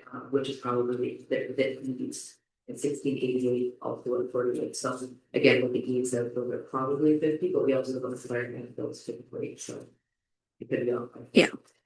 But more consistent with the drawing presented by the neighbor today than what is presented on the application. There are handwritten notations in red that state 49.8 to the seawall. Yes. So I'm showing the GIS is showing 48.8. So if you figure 1 foot eave, that would be for them.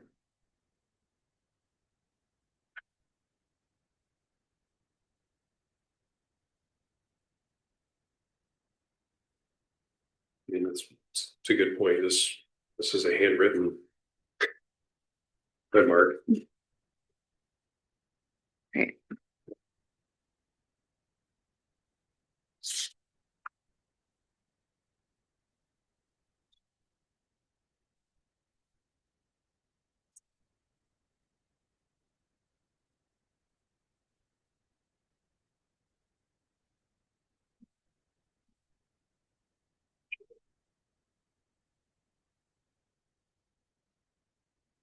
I'll make a motion, see where it goes, have further discussion. I'll make a motion to approve the request for a setback variance of 46.13 feet where 50 feet of a rear yard setback is required. The standards in section 38-495 require us to look to consider multiple factors, including the location of the buildings on adjoining properties. There's been some discussion this evening about the specific setbacks of the neighboring properties. And while we may not have the specific setbacks, we do have a general understanding both from the GIS drawing, the materials submitted by the neighbor to understand where the boundaries of those properties are. And so we have taken into consideration the location of the buildings on the adjoining properties. The effects of construction on the lot in question, on the view from adjoining properties. I agree with the staff comments that it's difficult to determine specifically whether a neighbor would have a significant impact to their view. However, the view from the neighboring properties is substantially to the west, which would be unaffected by the construction of a new home on the applicant's parcel. I agree that a few less than 4 foot modification to the setback here seems unlikely to make a substantial difference from that which is allowed by right. Third, that the potential effect of erosion and flooding from high water on the lot in question, taking that into consideration, there is a seawall in this location, so we do not expect any erosion to be an issue. Also, as indicated by staff, the proposed location of the home is outside of the special flood hazard area. Therefore, that factor can be met. Next factor is that the effect, if any, of the proposed building and any related improvements on the existing seawall or other flood control or erosion devices located on adjoining properties. Again, this proposed structure is not intended to be placed near the seawall. There are no plans to alter the seawall or any having any impact on any flood control or other erosion devices. So this factor appears to be met. Next, that the relative proximity of the proposed building to the adjoining properties, specifically including proximity to occupied dwellings. In looking at that factor, the staff comment is that the proposed home follows the side yard setback requirements and will not impact adjoining properties in that way. Because the proposed home does comply with the required side yard setbacks and also the required front yard setback, I believe that factor can be met. We have to look at the effect of the proposed building on adjoining properties and the surrounding neighborhood. I agree with the staff comment here that the record indicates that the home is similar in size to neighboring homes. The applicant indicated that the home is approximately 2,400 square feet, which is in keeping with the homes adjoining. And I should strike that, not the homes adjoining, but nearby homes in the neighborhood. One of the adjoining properties has a footprint of 4,200 square foot approximately. So this would be smaller than an adjoining parcel. Again, indicating that the front yard setback and the side yard setbacks are consistent with the requirements of the zoning ordinance. And for all of those reasons, any impact on the adjoining properties is negligible and would not warrant denial of this request. Support for the motion. All right, we got a motion and support. Can we get a roll call? We have to Do we have? see if there's any further discussion. Oh, I'm sorry. Before roll call. Do we have any more discussion? I guess I have a comment for number 2 before we do. To include or to consider that this proposed structure, to my knowledge, as it was presented, is a single story 2-story. towards the lake. Doesn't it reduce? 2-story. Oh, okay. I thought it stepped back. So my apologies.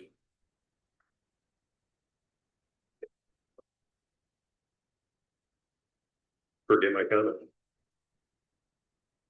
Any other comments? Okay. All right, we get a roll call, Lauren? Yes. Yes. No. Mr. Bates? No.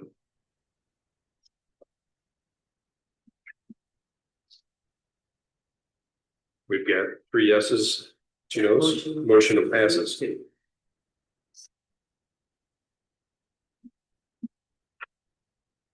so you've got your variance.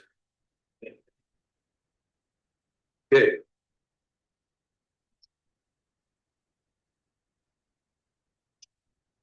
Moving on, public hearing number 3 is next on our agenda.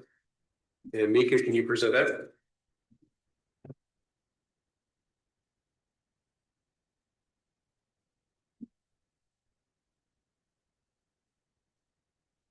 This application is for 620 Prairie Avenue. It is for an accessory building, similar to the one previously. It's for both square footage and rear setback. The accessory building area being requested is 616 square feet, where 354 square feet is required. And rear setback of 10 feet, where 25 feet is required. One of the interesting things about this application is that the requested structure mirrors an existing non-conforming structure on a neighboring parcel. So that's just kind of as a point of information, it was included just for reference.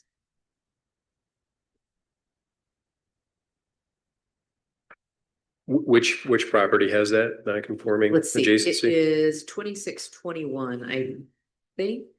Okay, It's just to the east, Yep. that structure in their southwest corner. Okay. Okay, thanks, Mika. Is the applicant here tonight to present anything beyond what Mika has discussed with us? Thank you, by the way, for your time this evening. If you could please look at the aerial photo that shows that southwest corner and that the building that Mika was speaking of on the neighboring property. To simplify things, that's exactly the building that I'm looking to build right next to it, but on my side of the fence. Okay. The same gable style and the same square footage. And their lot is exactly the same square footage as mine. I think it would look good in, in that corner and the same size and everything, but I'd like to fulfill a couple of the requirements of being granted a variance, which are the uniqueness and the hardships created. As you can see, our property is a larger corner lot. The property is unique when compared to the other properties in this block, as it borders 2 different streets and has a much larger yard. In our block of Prairie and William, which is east of us, there are 54 homes. Only 3 have the larger corner lots, ours being one of them. I find that to be a unique characteristic of our property, along with another factor. Our property, having road frontage on 2 different streets, has to relinquish much more road right-of-way than other homes on our block. We have to give up the 33 feet from the center of the road, not only in the front, which is Prairie Avenue, but also on the side, which is Vanessa. 51 out of the 54 homes on our block have only the front right-of-way forfeitures. My second point is how that scenario has created a hardship for us. Our lawn, which I maintain, is 25,836 square feet. But when you deduct the road right-of-way, it is determined that our lot is 19,166 square feet. That's 6,670 square feet less than the actual lawn that I maintain. The hardship that is created by this is the fact that I cannot use that 25,836 square foot number when determining what size barn is allowed. I have to use the 19,166 square footage, which equates to a barn that is too small for our needs. I'm hoping that that information fulfills the requirements of uniqueness and hardships created. Looking again at the aerial photo of our lot, please locate the neighbor's property which borders our backyard. The square footage of his property, like I mentioned, is exactly the same as ours. And you'll notice he has a barn in the southwest corner that I spoke of. It's located 10 feet from the fence, which is the property line. The barn is 22 feet wide and 28 feet deep and has 10-foot high walls. It's exactly the same barn that I'm asking to be approved to put right in the corner of our property, right next to his on my side of the fence. I think putting the same size barn next to the neighbors makes a lot of sense. I think it'll fit in nicely. And I'd like to say that if granted the variance, the barn would improve property values. It would not affect the airflow, sightline, or character of the neighborhood in any negative way. And a couple things to add, additional considerations is that having a barn in that corner wouldn't increase any fire danger. I have a fire hydrant on the lot. It doesn't impact the future variance requests on surrounding properties because 51 of the 54 lots on our block are not comparable to our yard. And therefore, I feel being granted this variance would not violate the spirit of the zoning ordinance. That's all I got. Thank you. Thank you. Do we have any questions for the applicant?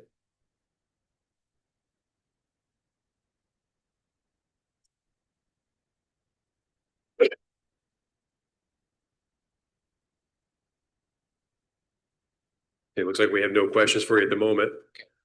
I'm going to open up for public comment. If there's anyone to speak for or against this item, please do that now. Seeing no one interested, I'm going to close public comment and open it up for board discussion. Mika, I got a question.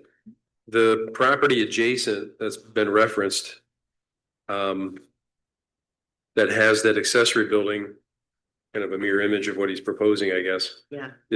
What's the setback that happened there You mean what's, from the rear? what happened or what's that? What's that? What? I think. Oh, with the 10-foot, I'm sorry, I missed it. I missed it in the staff report. 10-foot rear setback. So the same thing that's being requested here. So what's really different about this is square footage allowed. I remember this one a little bit because we really had a really hard time with what was being presented on the previous application about the square footage being, and Mika made a comment here. It was for 900 square feet. And we had quite a discussion about that to kind of boil this down to something that was going to be acceptable to us. And that's where we landed, was at 2.6% at that time. I felt like that was a real stretch for us to make that happen. I think we had consensus here amongst the group to do it. So, I mean, to me,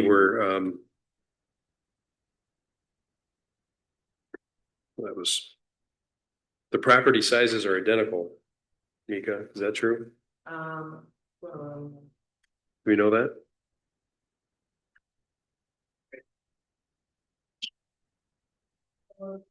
Yeah, so these two that are those are identical. The property, the structure there is a monthly ZBA saw, so there are two others that are mentioned here that the ZBA did here. Within the neighborhood, but this was existing. Oh, this one is Yeah, existing. the one that's the neighboring property. I see. I'm sorry. But we saw pictures of that shed when Yeah. other applicants came before us looking for larger. Mm-hmm. That was my neighbors across the street that just moved in last summer. And I'll just note Yeah. that because we are talking about the same neighbor's shed, that the applicants who came before us last year have a significantly smaller parcel compared to yours, and also the configuration of the garage, the home, the deck. That was a different situation, I think, than what we're being presented with tonight. And they also didn't have the two front yards. It was just your standard. So the comparison to the neighbor's shed is kind of a different comparison. When come tonight, and stand up and supported me. And I said, well, that's up to you guys, you can do that. And he said, well, it's single to mine, always says, I think I'll take the wife. And then the time I said, tell them I support you. So in that case, we had, yeah, when the math worked out, it was 2.6% of the parcel size to land on what we did on that Yeah. item. Here, it looks like, for about 3.2%. What the requested, Not taking No. into consideration the right of way square footage, is that correct?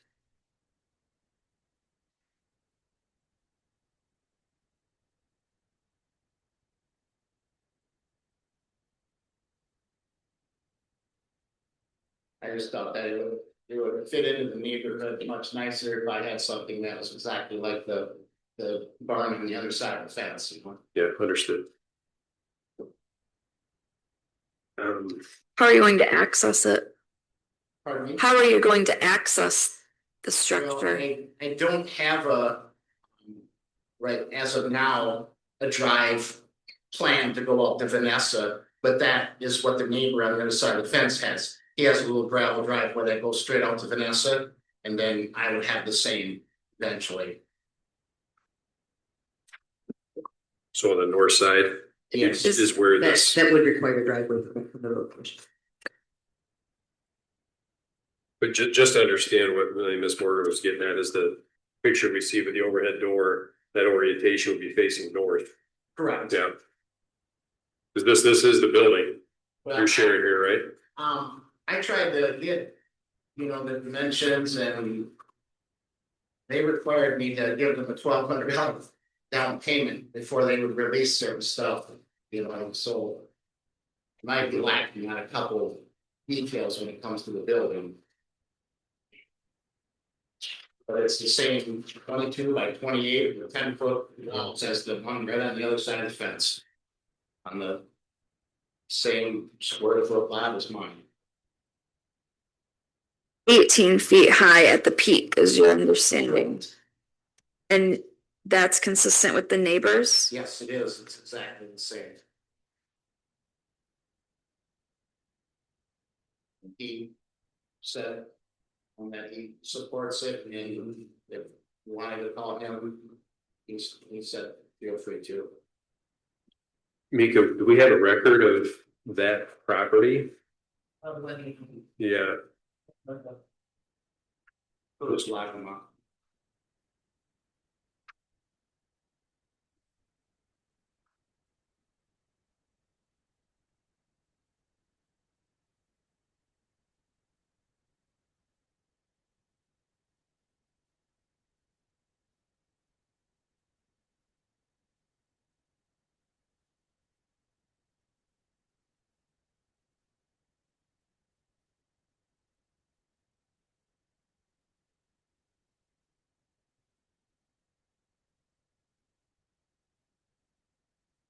I can give you the side of the same for the one as well. perfect.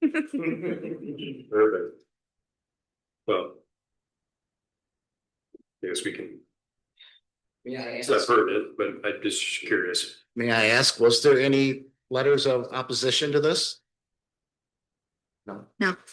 And I don't have any record of a building permit for that property as far as accessory building goes. Okay. This goes back typically to around 2004. Okay, So, but it's- thanks.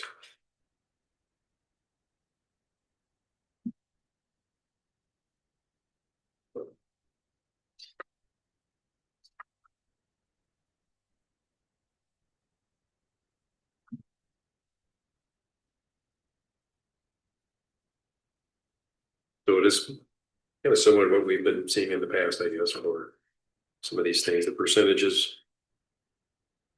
maybe a little greater in this case. Fairly close, but greater.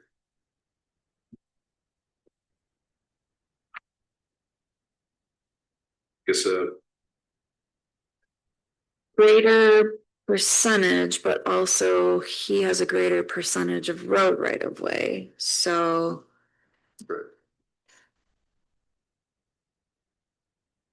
I mean, staff report makes a good comment about, what we have been referencing in the past, not the existing adjacent neighbor, accessory structure, but what we had seen a year ago.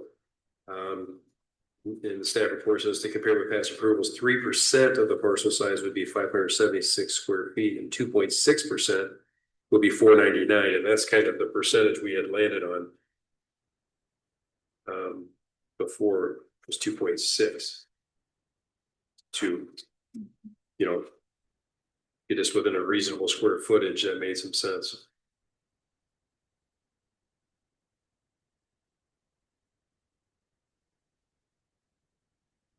I would also need a completely different style building than the gateway that the neighbor has.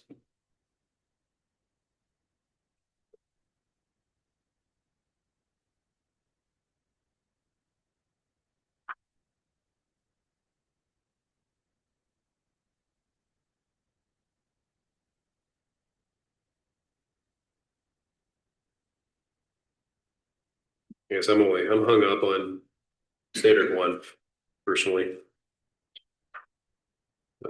As I review this.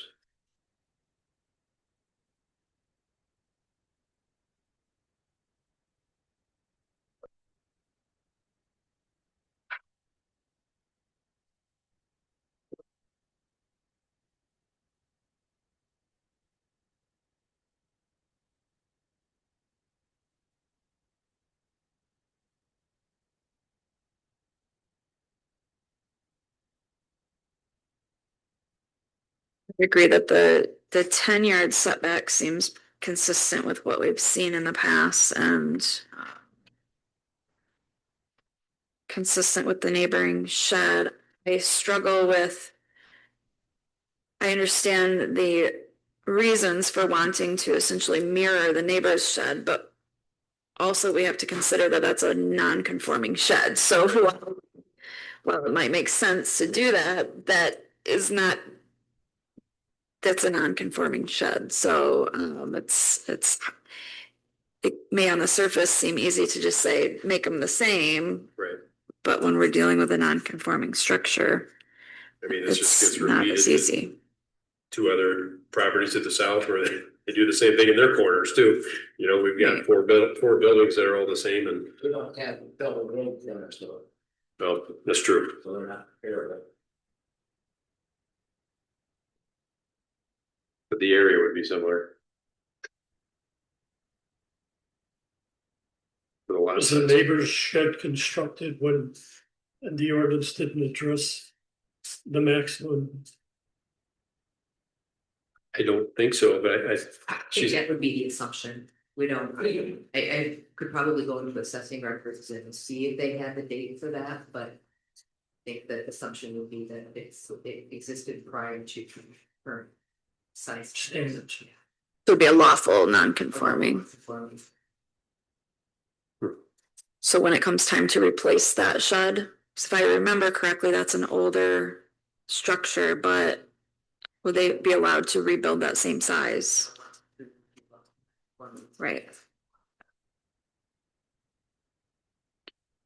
And that's kind of the challenge then with authorizing a new structure to be in line with something that can't lawfully be replicated. So Ms. Morgan, on behalf, with the two standards for review, one for the setback and one for the area, I feel good about the setback. That's the area again.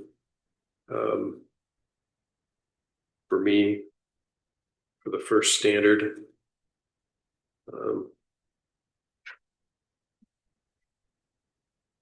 Getting something a little more reasonable. I just feel it's too big personally.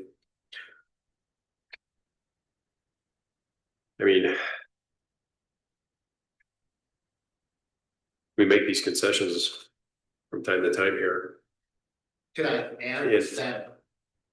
You know, I did the research and seen that 51 out of the 54 surrounding homes don't meet my qualifications, so it is kind of a unique situation, you know. They couldn't come and ask for the size that I'm asking for because they wouldn't meet the that I have. But it could be those 51 people all have existing non-conforming structures prior to whatever date. I have no idea. We'd have to look at all 51. Right? There's some sort of reference to that. I get your point, for sure.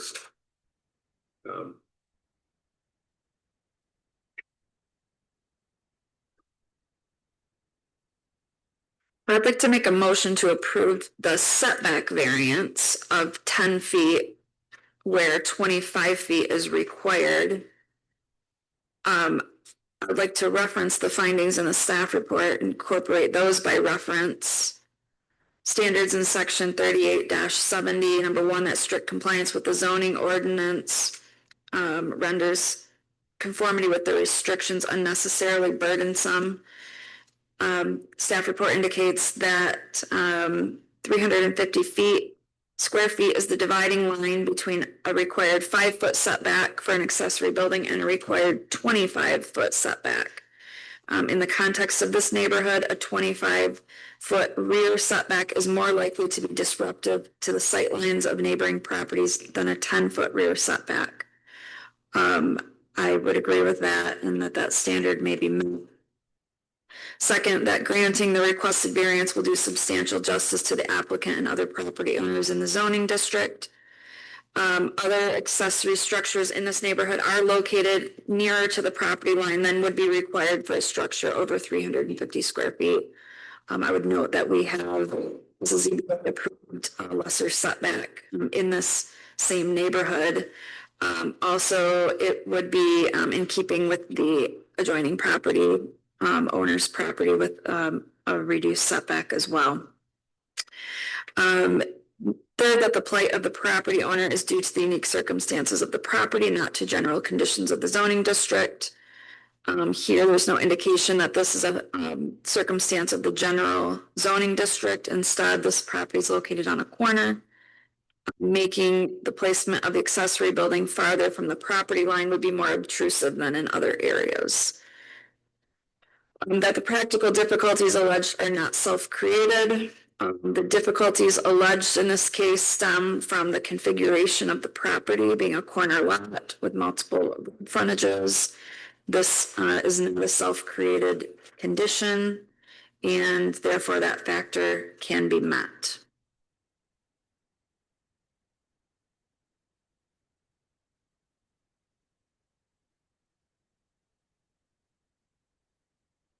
Support. All right, we've got support. Mr. Bruce, could you have a public hearing? Anyone else? I did. I thought I had a public hearing. Yeah, no. We closed it. Yep. Do we have a motion and support for the setback request for 10 feet or 25 is required, so. Roll call for that? Mr. East, Yes. Ms. Martin? Yes. Mrs. Turner? Yes. Yes. Okay, so let's get to the accessory building area request of 616 square feet requested where 384 is permitted. Again, I know we've done this in the past and allowed it. I just feel like how far do we continue to let things stretch and stretch and stretch? Before everybody, we're allowing everybody to do a little bit more every time. And not to say this is a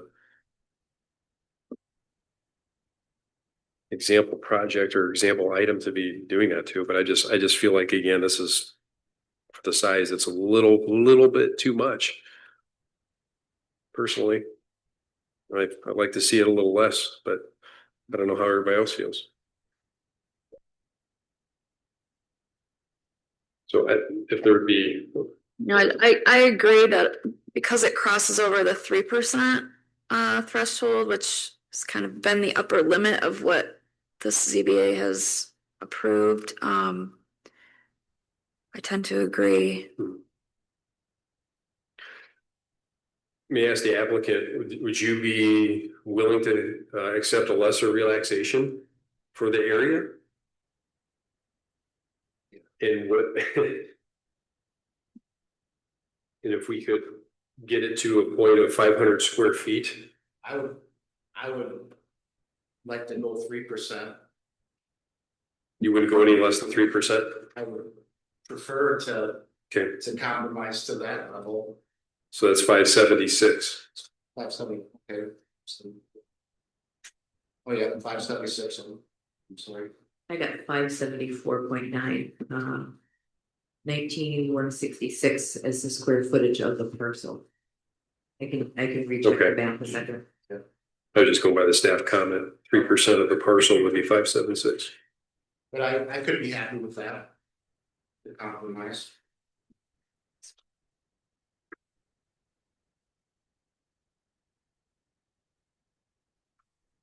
So knowing that the applicant would do that, does anybody here have?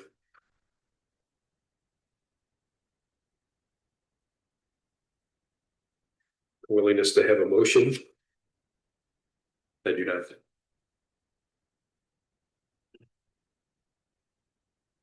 What is 3%? 570, 574. 574?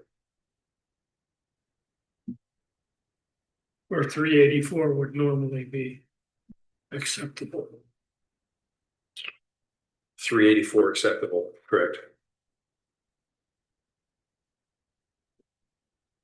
I'm looking at the property that we spoke of, that came before you last fall. They were a property across the street from me that didn't border two road fronts and did not have the square footage that I have, and they were given 2.61.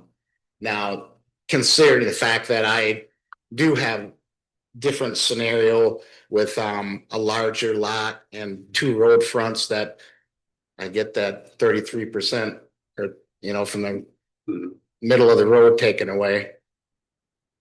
I'm just wondering if we could do that 3% for me, because 2.61 for him and a lot smaller lot, Well, the percentages are percentages really, I mean, that work out based on. Yeah, I think the difference is just in how the square footage that's available is calculated.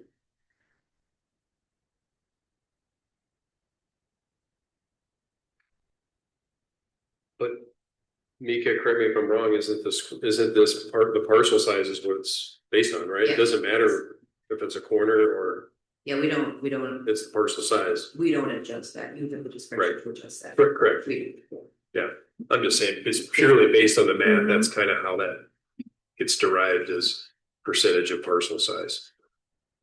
But to the applicant's point, yeah, there could be some consideration there, given two frontages.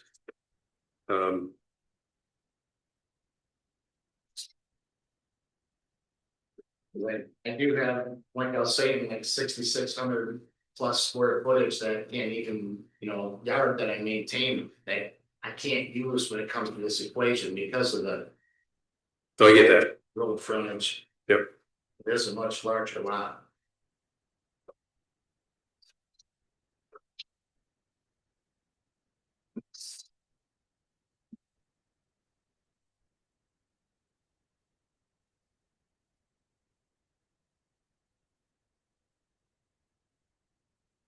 So we would come out to, if we counted the lawn that I mow and maintain, it would come out to 516.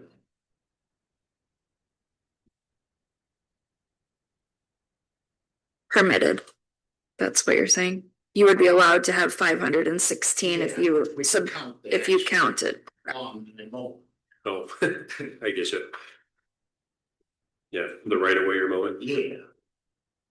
Yeah.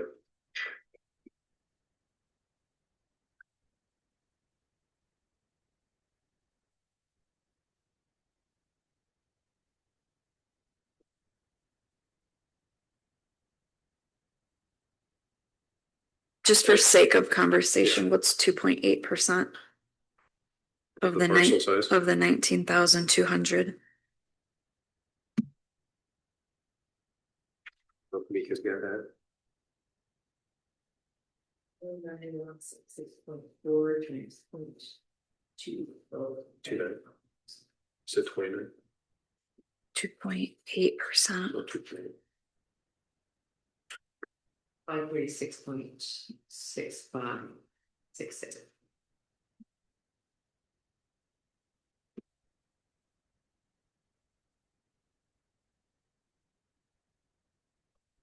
Yeah. 537.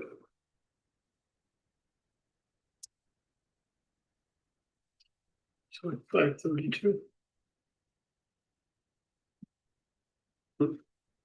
Based on 19,200, right? Well, like 19,000. 166.4. Oh, I like the 200 better. There may have been some rounding. There was some rounding in the report, I think. oh, boy.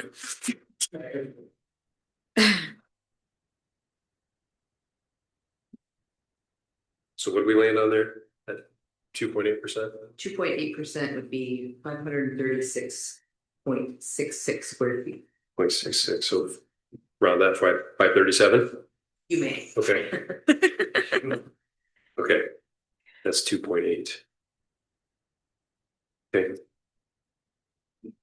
It seems reasonable to me to take into consideration his situation with two front yards. I do think jumping from 2.6% that we approved in the same neighborhood to 3% is a pretty steep jump for me. I do think it's reasonable to provide some relief. Mhm. I agree.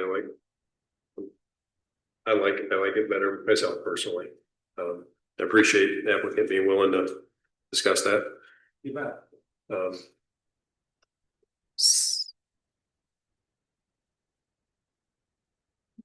Is the 2.8% something that you could work with, the 537 square feet? Yeah, I'm willing to do that, and I appreciate it. I feel good about that too. Yeah. I can certainly justify 0.2%. Yep. Okay, I'll make a motion to allow a lesser relaxation of 537 square feet where 384 is permitted. Based on the standards before us for section 38-491, first being that the area of the accessory building in relation to the size of the lot on which it is to be placed, and refer to the staff comments that although somewhat large in comparison, and based on some of the past approvals that we have given, that we can reference on the staff report, doing a lesser relaxation at 2.8% of the property, at yielding 537 square feet, would meet that standard. Standard 2, that the area of the accessory building in relation to the principal building on the lot on which the accessory building is to be placed. Again, the accessory building is again on the higher end, but in line with others in the township. I believe that can be met. The location of the accessory building in relation to other buildings on adjoining lots in relation to the principal building on the lot. Again, the proposed location is at a distance from other primary residential structures that's similar to those found in the neighborhood, And adjacent structures on the adjacent appear to be approximately 10 feet from the property line as measured from GIS, as the staff report mentions. 5 to 10 feet, sorry. I feel that that can be met as well. A standard 4, whether or not the accessory building will affect light and air circulation of any adjoining property. Placing that structure at the requested distance that we reviewed previously would allow that movement, and there would be no significant impact on light. I feel that that standard can be met. In the last standard 5 here, whether the accessory building will adversely affect the adjoining property or the view from the adjoining property. Again, going to the staff comments are good that there are not notable views to protect in the neighborhood, and the proposed structure would be a set of distance and be a relative size that is agreed on from prohibiting any views that are adversarially affected from residential structures in the neighborhood. So I feel that that can be met. Support. Okay, got a motion to support. Lauren, can you do roll call? Mr. Eads. Yes. Ms. Martin. Yes. Mr. Sherman. Yes. Yes. Yes. Okay, so you've got a lesser relaxed variance approval. Okay, thank you. Yep. Appreciate it. And your side setback is good. Thank you. Thank you. Yep, thank you. Okay. All right. Okay, moving on to item 8 here, public hearing number 4. Actually, I've got to recuse myself from, I'm going to recuse myself from this hearing number 4, based on my personal interactions and past professional services I provided the owner on this property. So I'm going to turn it over to Ms. Morgan to chair this item. Thank you, Mr. Chair. We've been going for about 2.5 hours. Does anyone need a quick break, or should we proceed? Okay. All right, up next is item number 8 on the agenda, a request by Kelly. Just tell me how to pronounce the last name? Anweiler, for a side setback of 10.5 feet where 20 feet is required. Said lands are located at 16865 Quincy Street in the R1 district. I'm going to have Mika introduce this item, and then we'll have you present any comments before our public hearing. Thank you. So this is kind of an interesting one, because this is on a non-conforming parcel within the R1 zoning district. It's located on the north side of Quincy, but directly on Quincy, just west of 168. The parcel is 1 acre or just shy of 1 acre, 0.9 acres. In an area where 2 acres are required. Most of the parcels in this area are non-conforming in some way. Neighbor to the east is exactly the same size, just shy of 1 acre. Neighbor to the west is about 1/2 of an acre. So generally non-conforming in size. It's a reasonably large lot nonetheless, but the house is placed far to the east side. The applicant would like to put an addition on the house due to the setup of the house itself is asking to place it in this area. And rather than the 20-foot required setback, that would put it at 10.5 feet from that subject.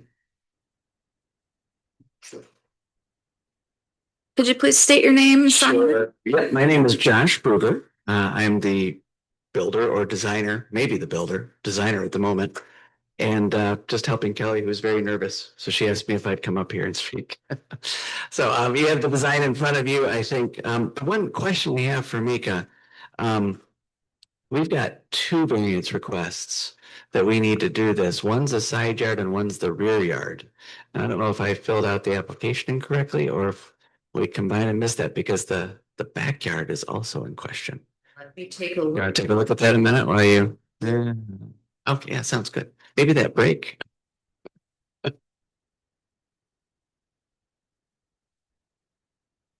you want to discuss the remainder of the application on the check for that? Or Yeah, we can hear from the applicant on the remainder. Okay, sounds good. Yeah, and I think for Kelly, I don't want to speak out entirely for her, but it's kind of the combined, in order to do it, we need the rear and the side yard. Understood. There you go. Just for the record, if it does require a rear yard setback, we will have to provide notice of that and an opportunity for public hearing. So that means we would not be able to render a decision tonight. Got it. So if you want to hold up on your comments, you're welcome to until we understand whether we may be looking at a rear yard. Yeah, I'm kind of setback. thinking we might want to do that for the two reasons. One, there's only 4 of you now as well. Well, Mr. Fleece will still have to recuse himself next time. That's true. We wouldn't have an alternate if there's just someone recusing themselves on one. You get an alternate if they're not able to attend the meeting. Yeah. Maybe Dave will have a flat tire next time. Just kidding. No, I see. I would misread this plan because there's 50 feet on here, and I think that must be from an existing structure or maybe to the dotted line. To the dotted line, the building envelope, yep. Let me double check to make sure you don't have any rear yard setback. Averaging, otherwise. Okay. See if we get that. Okay, all right. Okay. Holding for another moment.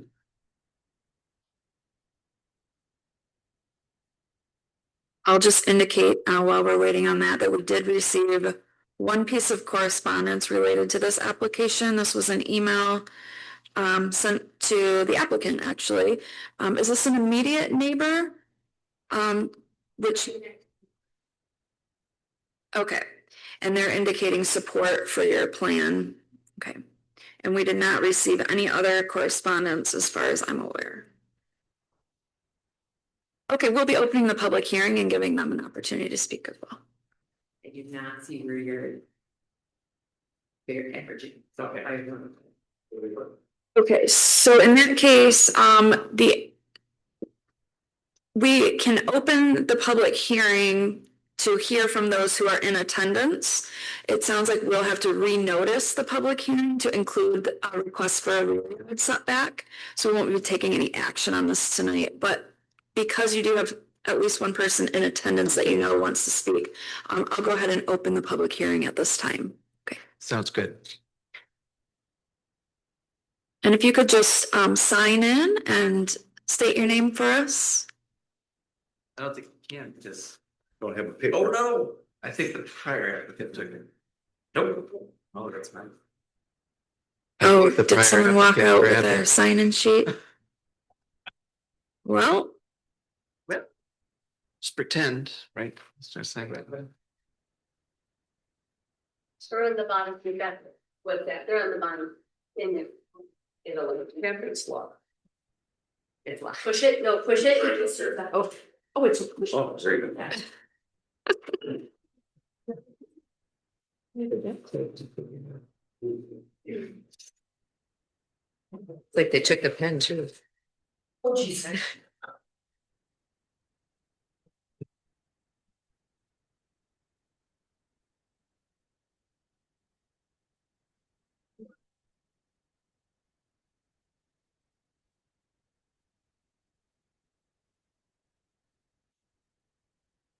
My name's Ron Potter. I live directly across the street, address 16880. Have a full view of Kelly's house, and I am in favor of the variance. okay, thank you for your comments. Is there anyone else present who wanted to speak on this item? Okay, at this time, I think we can close this public hearing. We will have a new public hearing at a later date. Does the applicant wish to make any further comments tonight or reserve those for when you come back? Okay, very well, thank you. Mika, will this be treated as essentially a new application coming before us, or do you want us to table? Since we have to renotice it, it'll be treated as a new application. Okay, So I don't think we need just to- take no action on this tonight. Okay, great. The record will reflect that Mr. Potter was present at the public hearing and spoke in favor of the application, but we'll take no further action.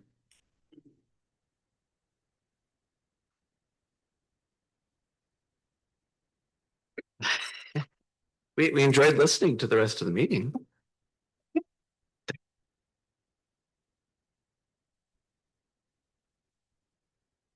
All right, with that, turn it back over to Mr. Chair. Thank you. Okay, so, I had my chance for a break. Does anybody need a break up here? No? No restroom breaks necessary? So far, so good. Okay. All right, we did. All right. All right, item number 9 on our agenda, public hearing 5, a request by D-Sign for an electric sign per section 38,569 of the Township Code of Ordinances, said lands and premises located at 15793 James Street and in the agricultural and permanent open space district. Is there anything more to add, Mika, that you want to? I think the memo says it. This is, this is, because of the Right to Farm Act, it's a little bit different than our zoning code is really written for. And so they're not here before you because of any sense that they shouldn't be allowed to do this or that sort of thing. There is concern, however, because it's not in a commercial district about light overflow. So I know that we got one comment on that. Just as far as kind of glare that goes to other properties. I did do a little bit of digging on that. If you were to find this approval warranted, if I can find my paper again, there are a handful of conditions that you could put on it. And I know that some of the sign people are here and they may be able to speak to the specifics from their side of it. But some municipalities have lights on, limits on exactly how much light can be emitted by the sign. So 0.2 foot candles, 0.3 foot candles measured by a certain distance. So that might be something to discuss if you'd like to get. Okay. Thank you, Mika. Is the applicant, welcome to the podium, and thanks for bearing through the items with us tonight to get here. So my name is Doug Smith. I'm here speaking on behalf of D-Sign and Bowerman's Blueberry. So basically, it's a pretty simple request. We're actually asking to change the display panels fairly smaller than the existing static changeable copy sign that's up there now. The one that's currently in use is 32 square feet. The one that we're proposing is 24 and a half, I believe, or 22 and a half, excuse me. It's it's a color electronic message sign, not unlike right over here, the dentist office, the Beechwood Church, and even the Ottawa County Fairgrounds. The question that came up about the lighting, these signs are equipped with a brightness sensor. It senses the ambient light, turns it down to whatever level we want it. Typically, nighttime viewing on one of these things, they're dialed down to about 3% of their possible output. During the daylight hours, they're typically running about 70% of what they can actually do. We have a couple. There's another one at the Parkside Bible Church, or either Parkside or Park Bible Church on James Street, which is 1.6 miles east of this location. That's in the neighborhood setting. There haven't been any complaints about brightness. If there were complaints about brightness, they can easily be dialed down to even a lower light output. So that we haven't found that with all the electronic message signs that we've had, a lot of them are in residential areas with churches and so on. And typically there was one instance in the city of Holland where Holland Heights Church, we accidentally had the thing set on full blast. And so the next door neighbor happened to be an employee of the City Hall of Holland, noticed it right away. He had to close his blinds. But anyway, so that problem was remedied just by dialing down the output. So if that's a concern, that can easily be addressed. So, I guess I can answer questions if you have them, or Do we have any questions for the applicant? At this time? Not at this time, but looks like we're good for now, but we may. Okay. I better write my name here a minute. Yeah, thank you. And I do have one question, actually. You said the application that you submitted for the proposed sign has the dimensions in a square footage that equals 26.46 square feet. You had mentioned 22 and a half. Okay, yeah, I was going from memory. Okay, I just want to make sure. Got a great memory, it's just really short. It was a long meeting, so that's why. It was. Yep. Okay. No questions for the applicant. At this time, I'll open it up for public hearing. I've been from Baldwin, but Tom Parker from Baldwin Blueberries. I'm here if you have any questions.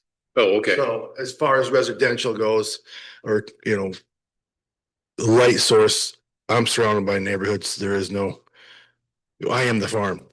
Yeah. So as far as light source goes, anywhere you look in directions will all be full of houses and street lights and everything else. So, we are the only farm left in that area pretty much. So, and we currently have a sign there that's a lot larger with a LED white light, and it's extremely bright at night. So this would be a lot softer light than what currently is for the two people who live across the street from me. I would assume they would appreciate this better than the big bright LED lights that we have in there currently. Thank you. Mm-hmm.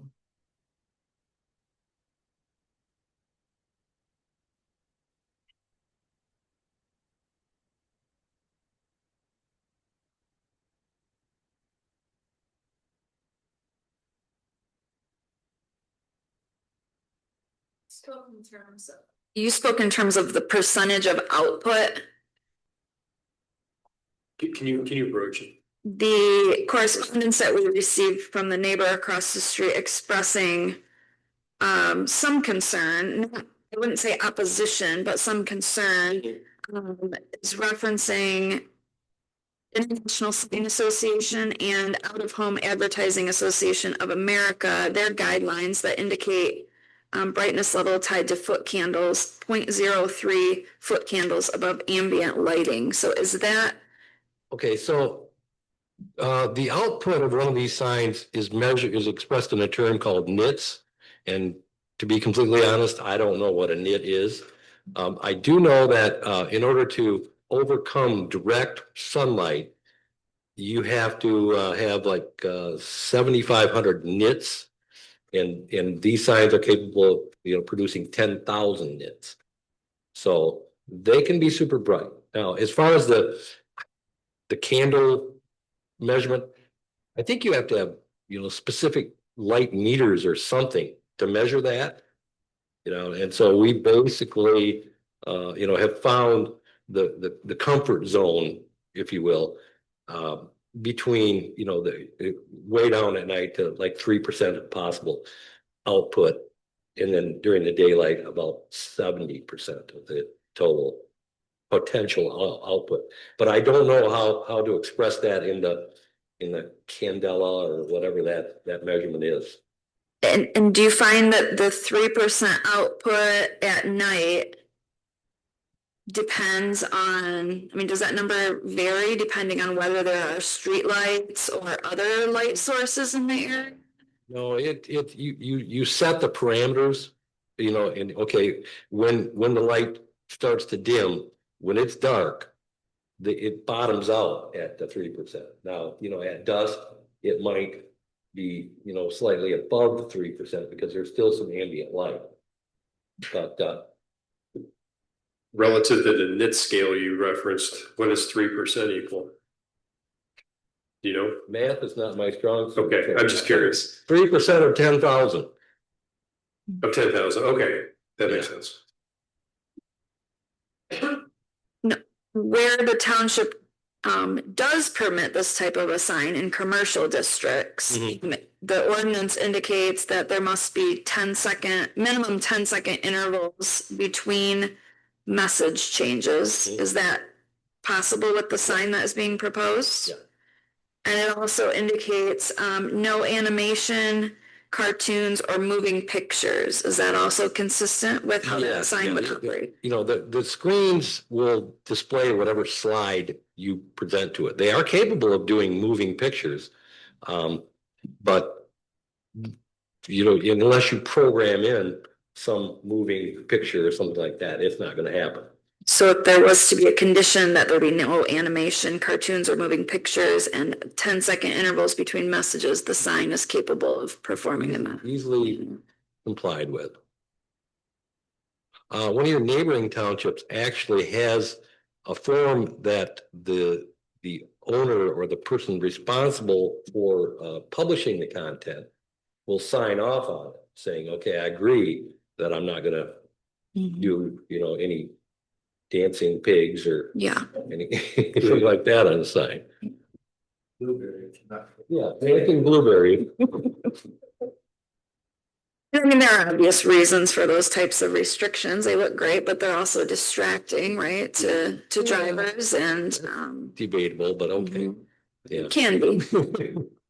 I think the people who impose those types of restrictions, that's generally the rationale for that. Pedestrian and traffic safety.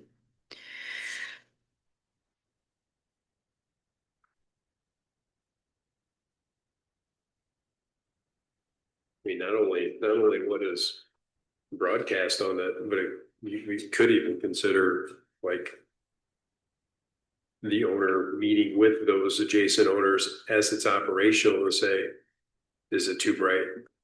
And it's even, how would you get it below its minimum though, even, you know, if it's at its minimum, it's still a nuisance to them. Well, then there's that. Then we could program it to completely shut itself off. After whatever, 10, 11, midnight.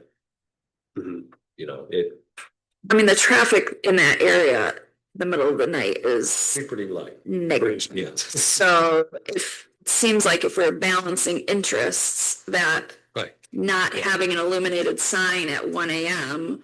when there is no traffic and a house across the street, that may weigh in favor of not having the sign illuminated 24 hours a day. And you know, if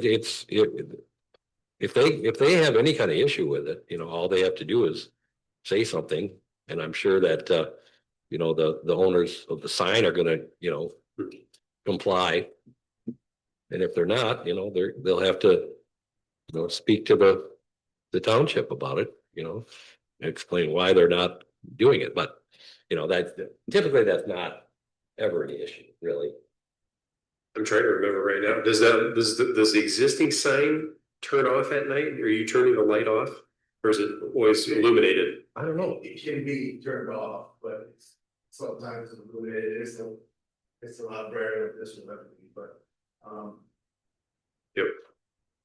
Yeah, you probably replaced the fluorescent lights. yeah, we're not bad neighbors. We never have been. So obviously I'm not going to make my neighbors put a bright light in their eyes. It's bright, like I said, it's brighter now with the bright LEDs than this will ever be. You know, 11, 12 o'clock, we'd have no problem turning that off. And we have no plans for dancing. The whole point of this sign for us is it's a pain in the rear to change it constantly. And as we've grown, we've gone from, you know, 5 things to 500 things. So just to kind of advertise, like the new, you know, items that we have, ice cream today, it's just quicker and faster. And we can get more advertising, more people drive by and see that. To get us to say, oh, they have this. We can't put half the things we have on the sign because we're still trying to promote, you know, of course, the blueberries and you pick. So, and donuts. So we try to pick a few things to change, but it's just impossible now. This will make it quicker, easier, faster. We can just push a little sign or push a little computer thing and it's done. If the guy comes to me and says, hey, at 12 o'clock, it's bright, I'm not selling anything at 12 o'clock. Like I said, we're not here to be a pain in the butt to the guy next to me, but we are here to make a profit and to get as many things out to the public as we can in a quick manner. So, you know, yeah. Thanks.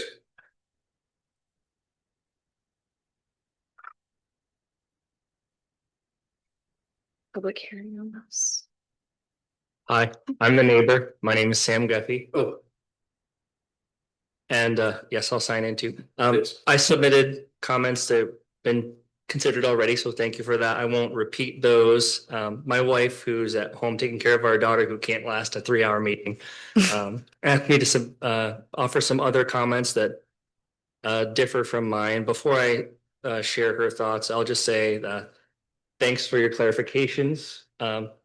I feel better with some of the things that I heard tonight regarding the ability of the sign to be dimmed and to be just to be respectful of the neighbors. I didn't see any of those things in the request that was in the packet or in our controlling ordinances. So I would be more comfortable if that was somehow a condition of the approval.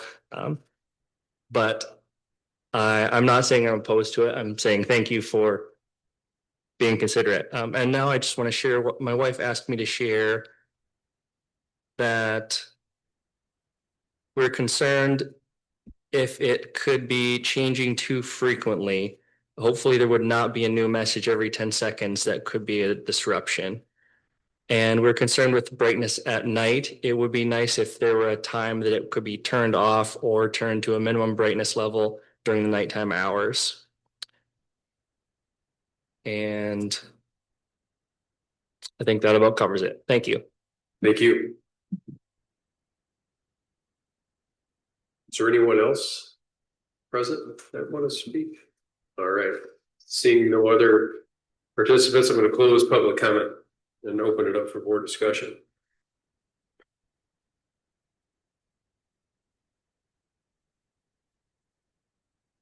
Mika, can you just speak to the staff comment about the Ag District versus the Right to Farm Act regulations?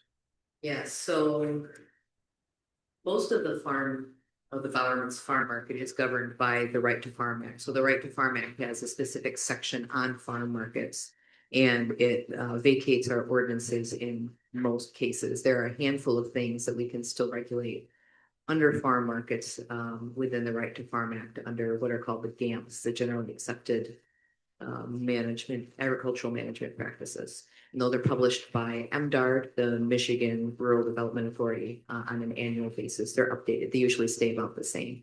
So one of the things that is not vacated by Right to Farm Act and GAMPs is signs. This isn't something that the zoning ordinance really appears to have contemplated. Our sign ordinance is one that needs an update. So it allows the sort of signs in commercial areas. Although it doesn't allow the movable ones, there appears to have been an update that took out some of the language for except they are allowed in these situations, please refer to section so-and-so. We discovered actually when we were looking at this application, the section so-and-so no longer exists. So that is on the list of updates. So it's primarily a location thing, and the reason why they would actually need some kind of approval is that this is one of the areas where zoning does still apply in spite of the Right Department. Okay. Thanks.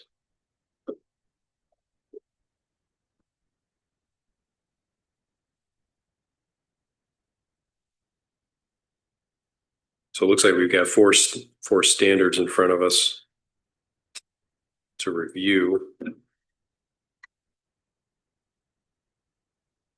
Nothing in the Right to Farm Act says this, nothing requires the township to relax its standards with regard to this application. Correct.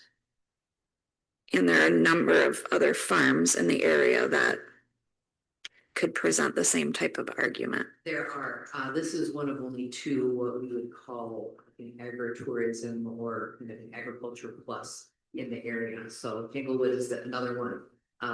The others, to my knowledge, I'm not aware of any other larger farm markets that are operating at this point.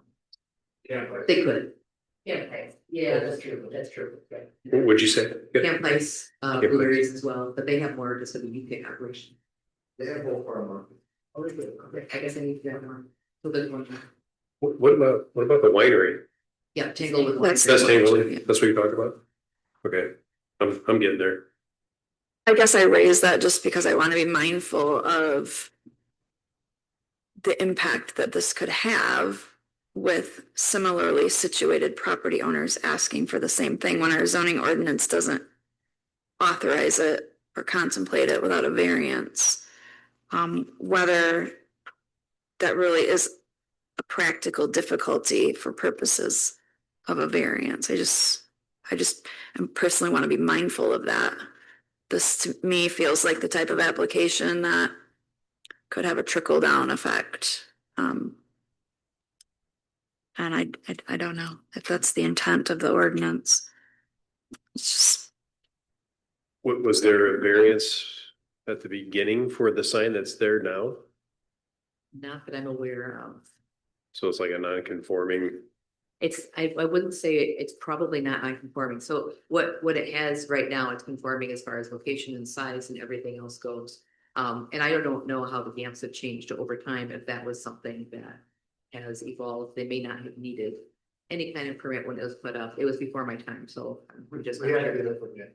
Yeah, you had to get a sign. Because we had it on the ground, and they said we couldn't have it on the ground, we had to put it up. Okay. So we had to get it there to prove that it should be correct, but I brought 2013, 2014. But it did go through a permit that we defined for the year that sat on the ground. So we definitely had a permit to do that, to put the one currently up. No, it's a standard sign permit.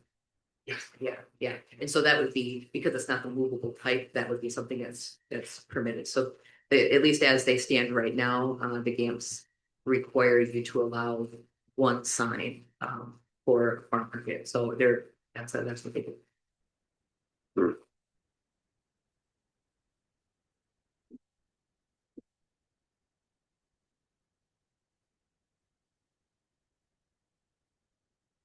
But to your comment, Ms. Morgan, like this could be a precedent setting measure that, you know, Tanglewood, I don't know if Tanglewood lights their light or not, but that could be the next step for them too, right?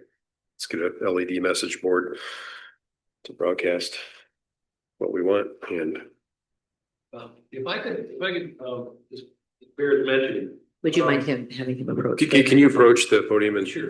Yeah, just so we can hear you. It's section 38, 575-5. There's language in there about seasonal signs are allowed. And multiple seasonal signs totaling not more than 64 square feet. See if I can find that.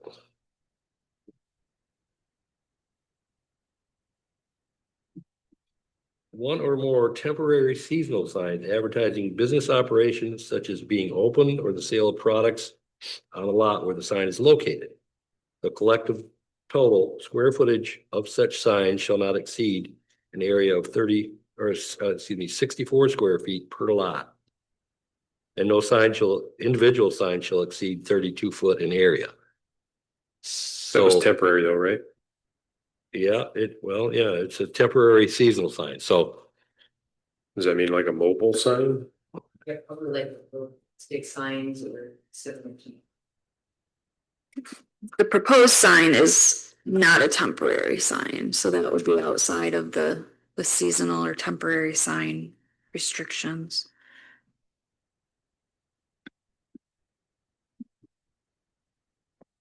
Well, it could be temporary if we turn it off. Oh, it's permanently there. Right, I mean, it's just, temporarily used. Fully operational or. We're getting to be open here now. Yeah. You know, Beechwood Church is a block away, and I don't really see a difference between Lakewood and James, because neighbors go across the street and they're going this way, it's gonna be exactly like Lakewood, but only farm. And Tanglewood doesn't have the frontage that we have, they have a small little section of frontage. You go in the back door, walls back there, you have the entire corner. I mean, we're a lot larger farm, a lot larger area, a lot larger, you know. We're different than Tanglewood, it's not even the same, and we're exactly like Beechwood Church, because we're surrounded by neighborhoods and where you live. And the only piece of land left is gonna be us. So. Yep.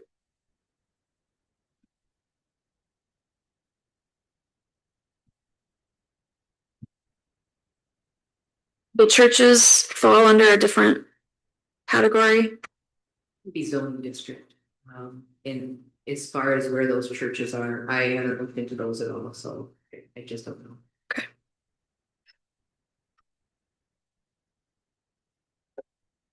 And our zoning district, obviously, the southwest residential, where northwest is agriculture.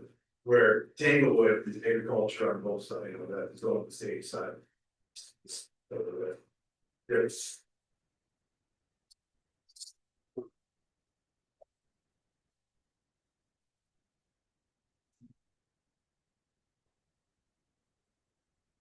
I mean, I feel like.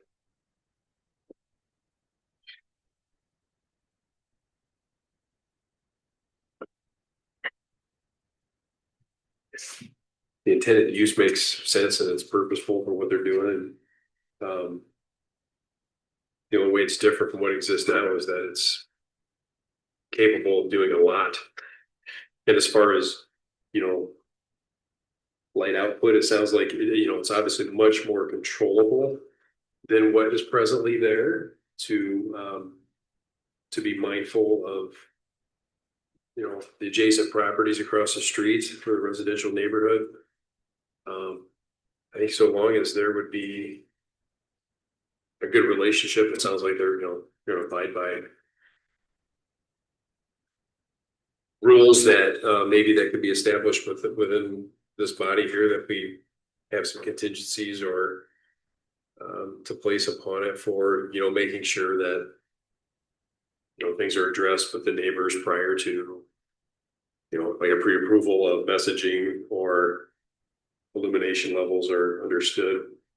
That they're going to try to abide by these by the hour.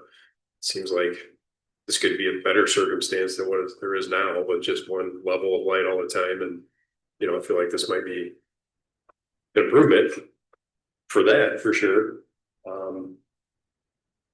So. It's providing a real service to our constituents and residents. They're very. I did find some in other ordinances, some conditions or some things along those lines. Some break-ins. Is that something that you'd be interested in hearing what some other communities are doing as part of your contemplation? I feel like that would be required because while everyone in the room can agree that the neighbors are going to cooperate and be good neighbors, they may not always be the same neighbors. And also 10 years from now, if you're no longer here, Mika, and the next zoning administrator or code enforcement has to pull this out of the filing cabinet to understand what the restrictions were. I mean, it has to be done in a way that it can be enforced. I don't think it's. I agree. A lot of townships and cities do have lighting pollution ordinances. And it's not just for signs, it's for parking lot lights, it's for everything. It's where your light can spill onto the neighbor's property. Right. So I think that would be a good idea, the rest of the ordinance. I think light pollution is definitely a problem in parts of the township. I can say where I live, within walking distance of some schools, I could go out on my deck this time of night and read a book. There are some significant light pollution issues. So I do have some concerns about this, just given that the township has only authorized these in commercial districts. There are some exceptions to that, I understand. But I feel like the lack of maybe data, for lack of a better word, about this particular sign and the actual amount of output, the hours that are being proposed, the frequency, I feel like those are things that the ZBA could discuss, but I would rather see those come from the applicant, have a better understanding of what's being proposed rather than to just suggest that if there are problems, we'll address them later. Yeah, how do you establish a rule to be followed if we don't know what the rule is for illumination levels? And so this gentleman here had some information as far as and I'd be interested in getting that data from you so that we know how to express this in candelas or whatever that term was. So, and then that way, it could be, written into the agreement that is signed by the owner of the sign to abide by certain rules, that now we have an actual metric that we can measure. And there's, the township may have to purchase some sort of a light meter thingamabob in order to, check the output, these things. Sure. Yeah, based on my 20 minutes of research that I did, it's like measuring those. It looks like the foot candles are preferable because the light meter that measures foot candles is $250, whereas the one that measures nits is 10 times that, more like thousands of dollars. So yeah, I think we would be looking probably for a foot candle measure. I did find some conversions online, so I think we can do that conversion. So we can do a conversion from nits to. It looks like it. It looks Okay, like there's some okay. Good. I think foot candles are pretty consistently used in zoning ordinances as well, probably for the reasons that you're mentioning.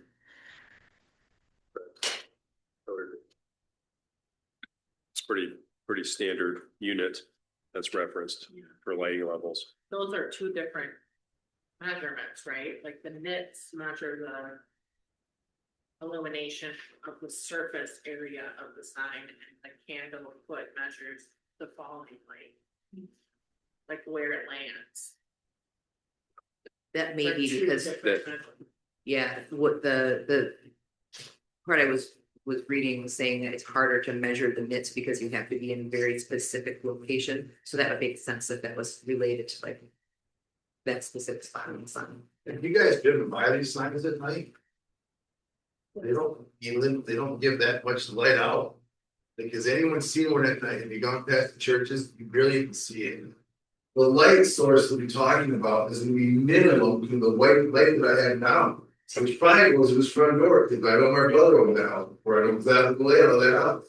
So, Yeah. white light, if this guy thinks this is bad, he should be thanking me for putting this up. I don't think we disagree with you at all. We don't disagree with you at all. Like the light source, they allow this light, this and that.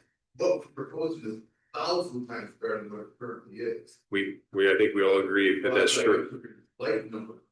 Well, the sign has a certain capability, and you may not wish to use the sign to its maximum extent, but that sign will exist with that capability. So it would be incumbent on us, if a sign's to be approved, to put parameters on it.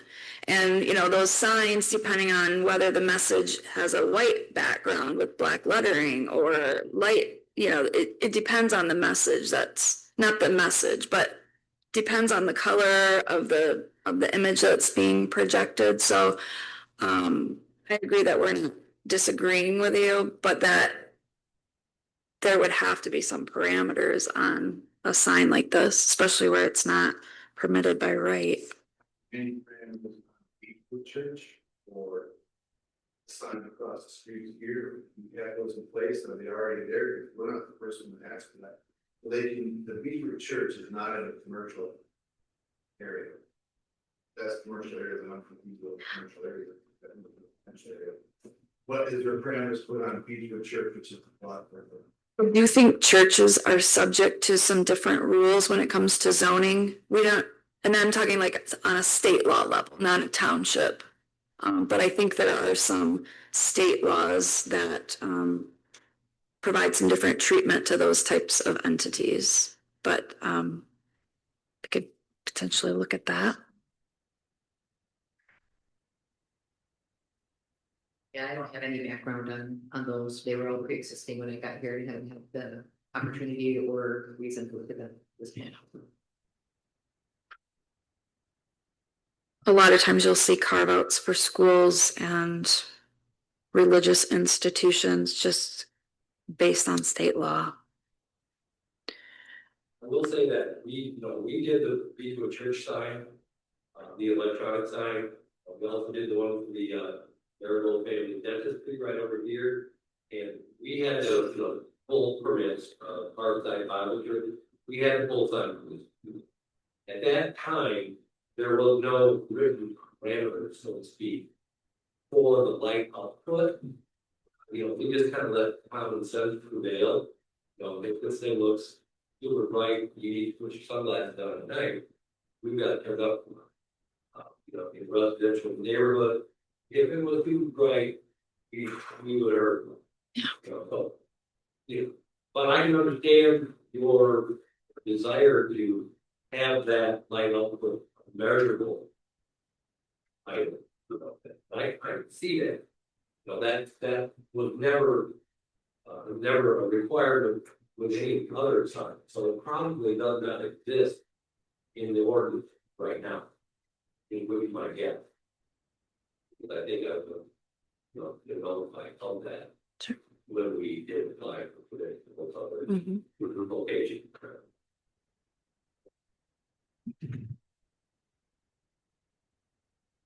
Yeah, I think we just all want to be good stewards of our neighbors. That's all. And look out for everybody. We're here to protect that. I think it's important in the context of this application because it is a request for a variance that requires us specifically to look at whether granting it would do substantial justice to the applicant and other property owners. So I think it's really requiring us to look at the impact on the neighboring properties. And I think we're going to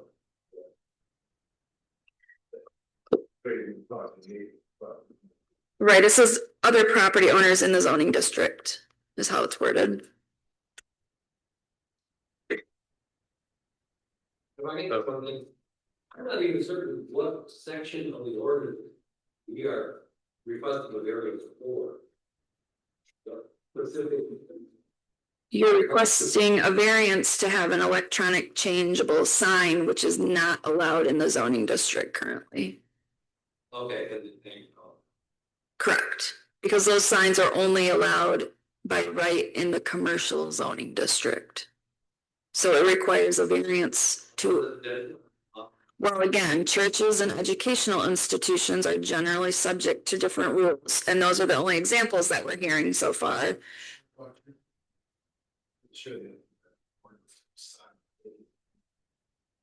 don't want to get, I'm pretty sure that they have to go through the ordinances if it's not conforming or whatever, they just put whatever they want. I think what's being indicated is that we don't have information in front of us regarding these other signs that are being referenced, so we don't have the specifics on those.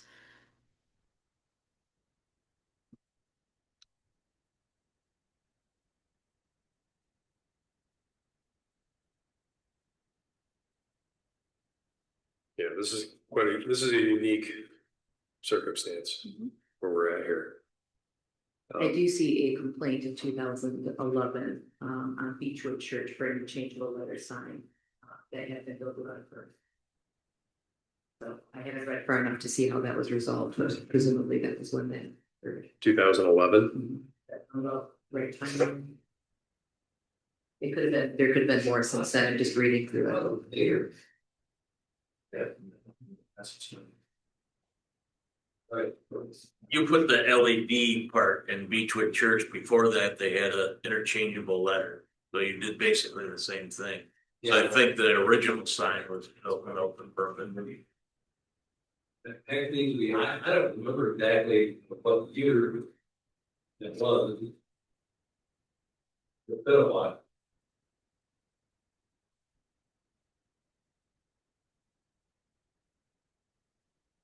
I mean, is it fair that we just ask the applicant to provide us a little bit more information on the technicalities of the output and everything like that, so we can have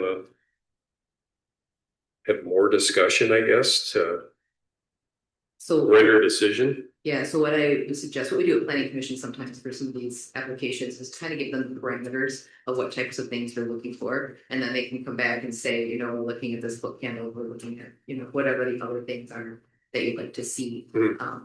You can just say, this is what it's going to be, but it does seem a little bit more collaborative to say, it seems reasonable to you, and then come back for discussion. No, yeah. I think for me, it's level of output, controllability of it. I mean, the size is fine. I'm not here to debate size. Yeah, I ran across a mention of a light sensing device that adjusts brightness as ambient light conditions change, so. Yeah, it's like automatic, right? It's just automatically sensing, it's got a photo eye and it just dials itself down. Are you looking for us to give you what this thing's gonna do in foot candles versus nits? Yes, Expressed in foot performance candles levels, yes. versus nits? Yep, Okay, I'm sure that there's conversion charts out there that yeah, we can. Yeah, and then we just provide you with the information that says it will not exceed X foot candles after dark and X foot candles during the daylight. Yeah, so whatever it is that you would propose as this is what we see as reasonable in this area. You would give those to me, if you get them to me probably within the next week to 2 weeks, then we will be able to get that onto the next DBA agenda. And that would be something that you could hopefully resolve then at the next meeting. Does this require all the ZBA Doesn't require. fees and so on No, again? it doesn't. Okay, we should just be tabling this Yeah. all right. until next time, unfortunately. Again, I got the consensus, everybody, this is a favorable approach. We just want to make sure the parameters are understood by everybody before we render decision. I think that makes good sense and it's fair to everybody.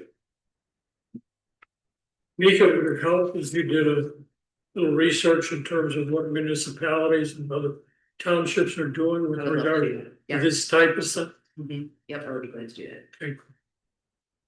Yeah, because to your Ms. Morgan's point, I think that, this won't be the last time we probably get presented with something like this, and it'd be nice to have and fall upon something that's, a guideline for us at least to hang our hat on a little bit.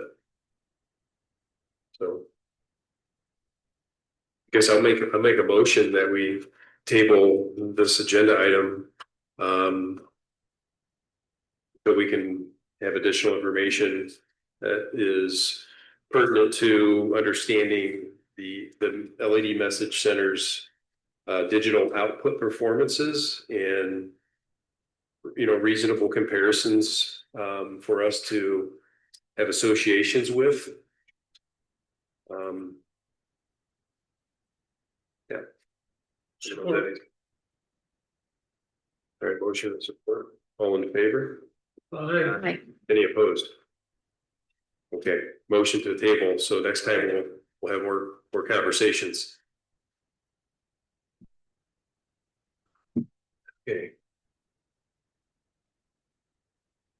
Okay, next item on our agenda is public comment. So open it up for anybody who would love to comment publicly for us. Not that I want to make your meeting any more longer than it is.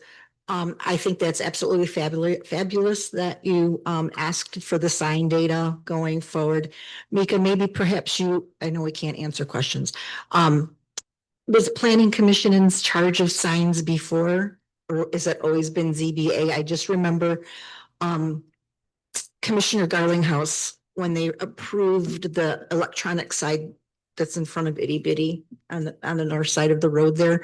Lots, I don't know if it was formal complaints, but with strobing pictures and so distracting to drivers. They were sorry that was approved without guidelines. So I just want to commend you guys for thinking that through appropriately. That's a good job. And then input as I'm going to speak as a resident of Park Township and not a representative of Park Township. I want to just thank you all for all the hard work that you put into analyzing and discussing and nitpicking everything with the short-term rental owner ordinance. And I think you guys all did a fabulous job. And that's it. Thank you. Anyone else? All right, seeing no participants, we'll close public comment. And that brings us to our next meeting to announce that will be June 2. So is everybody available for that meeting? I don't believe I'm going to be here. I'll be in Traverse City. What? Walleye fishing. Ooh, What? I was gonna say bring cherries back, but bring walleye back. Nice. I think I should be here. I should be. I think I'll be here too.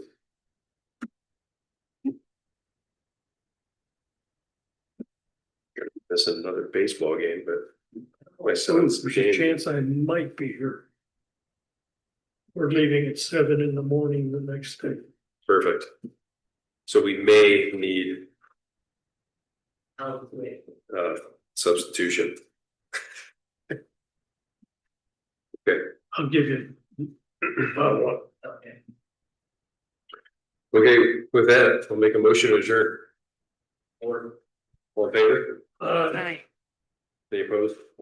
Perfect. Better not. Thanks, everybody. Have a good night.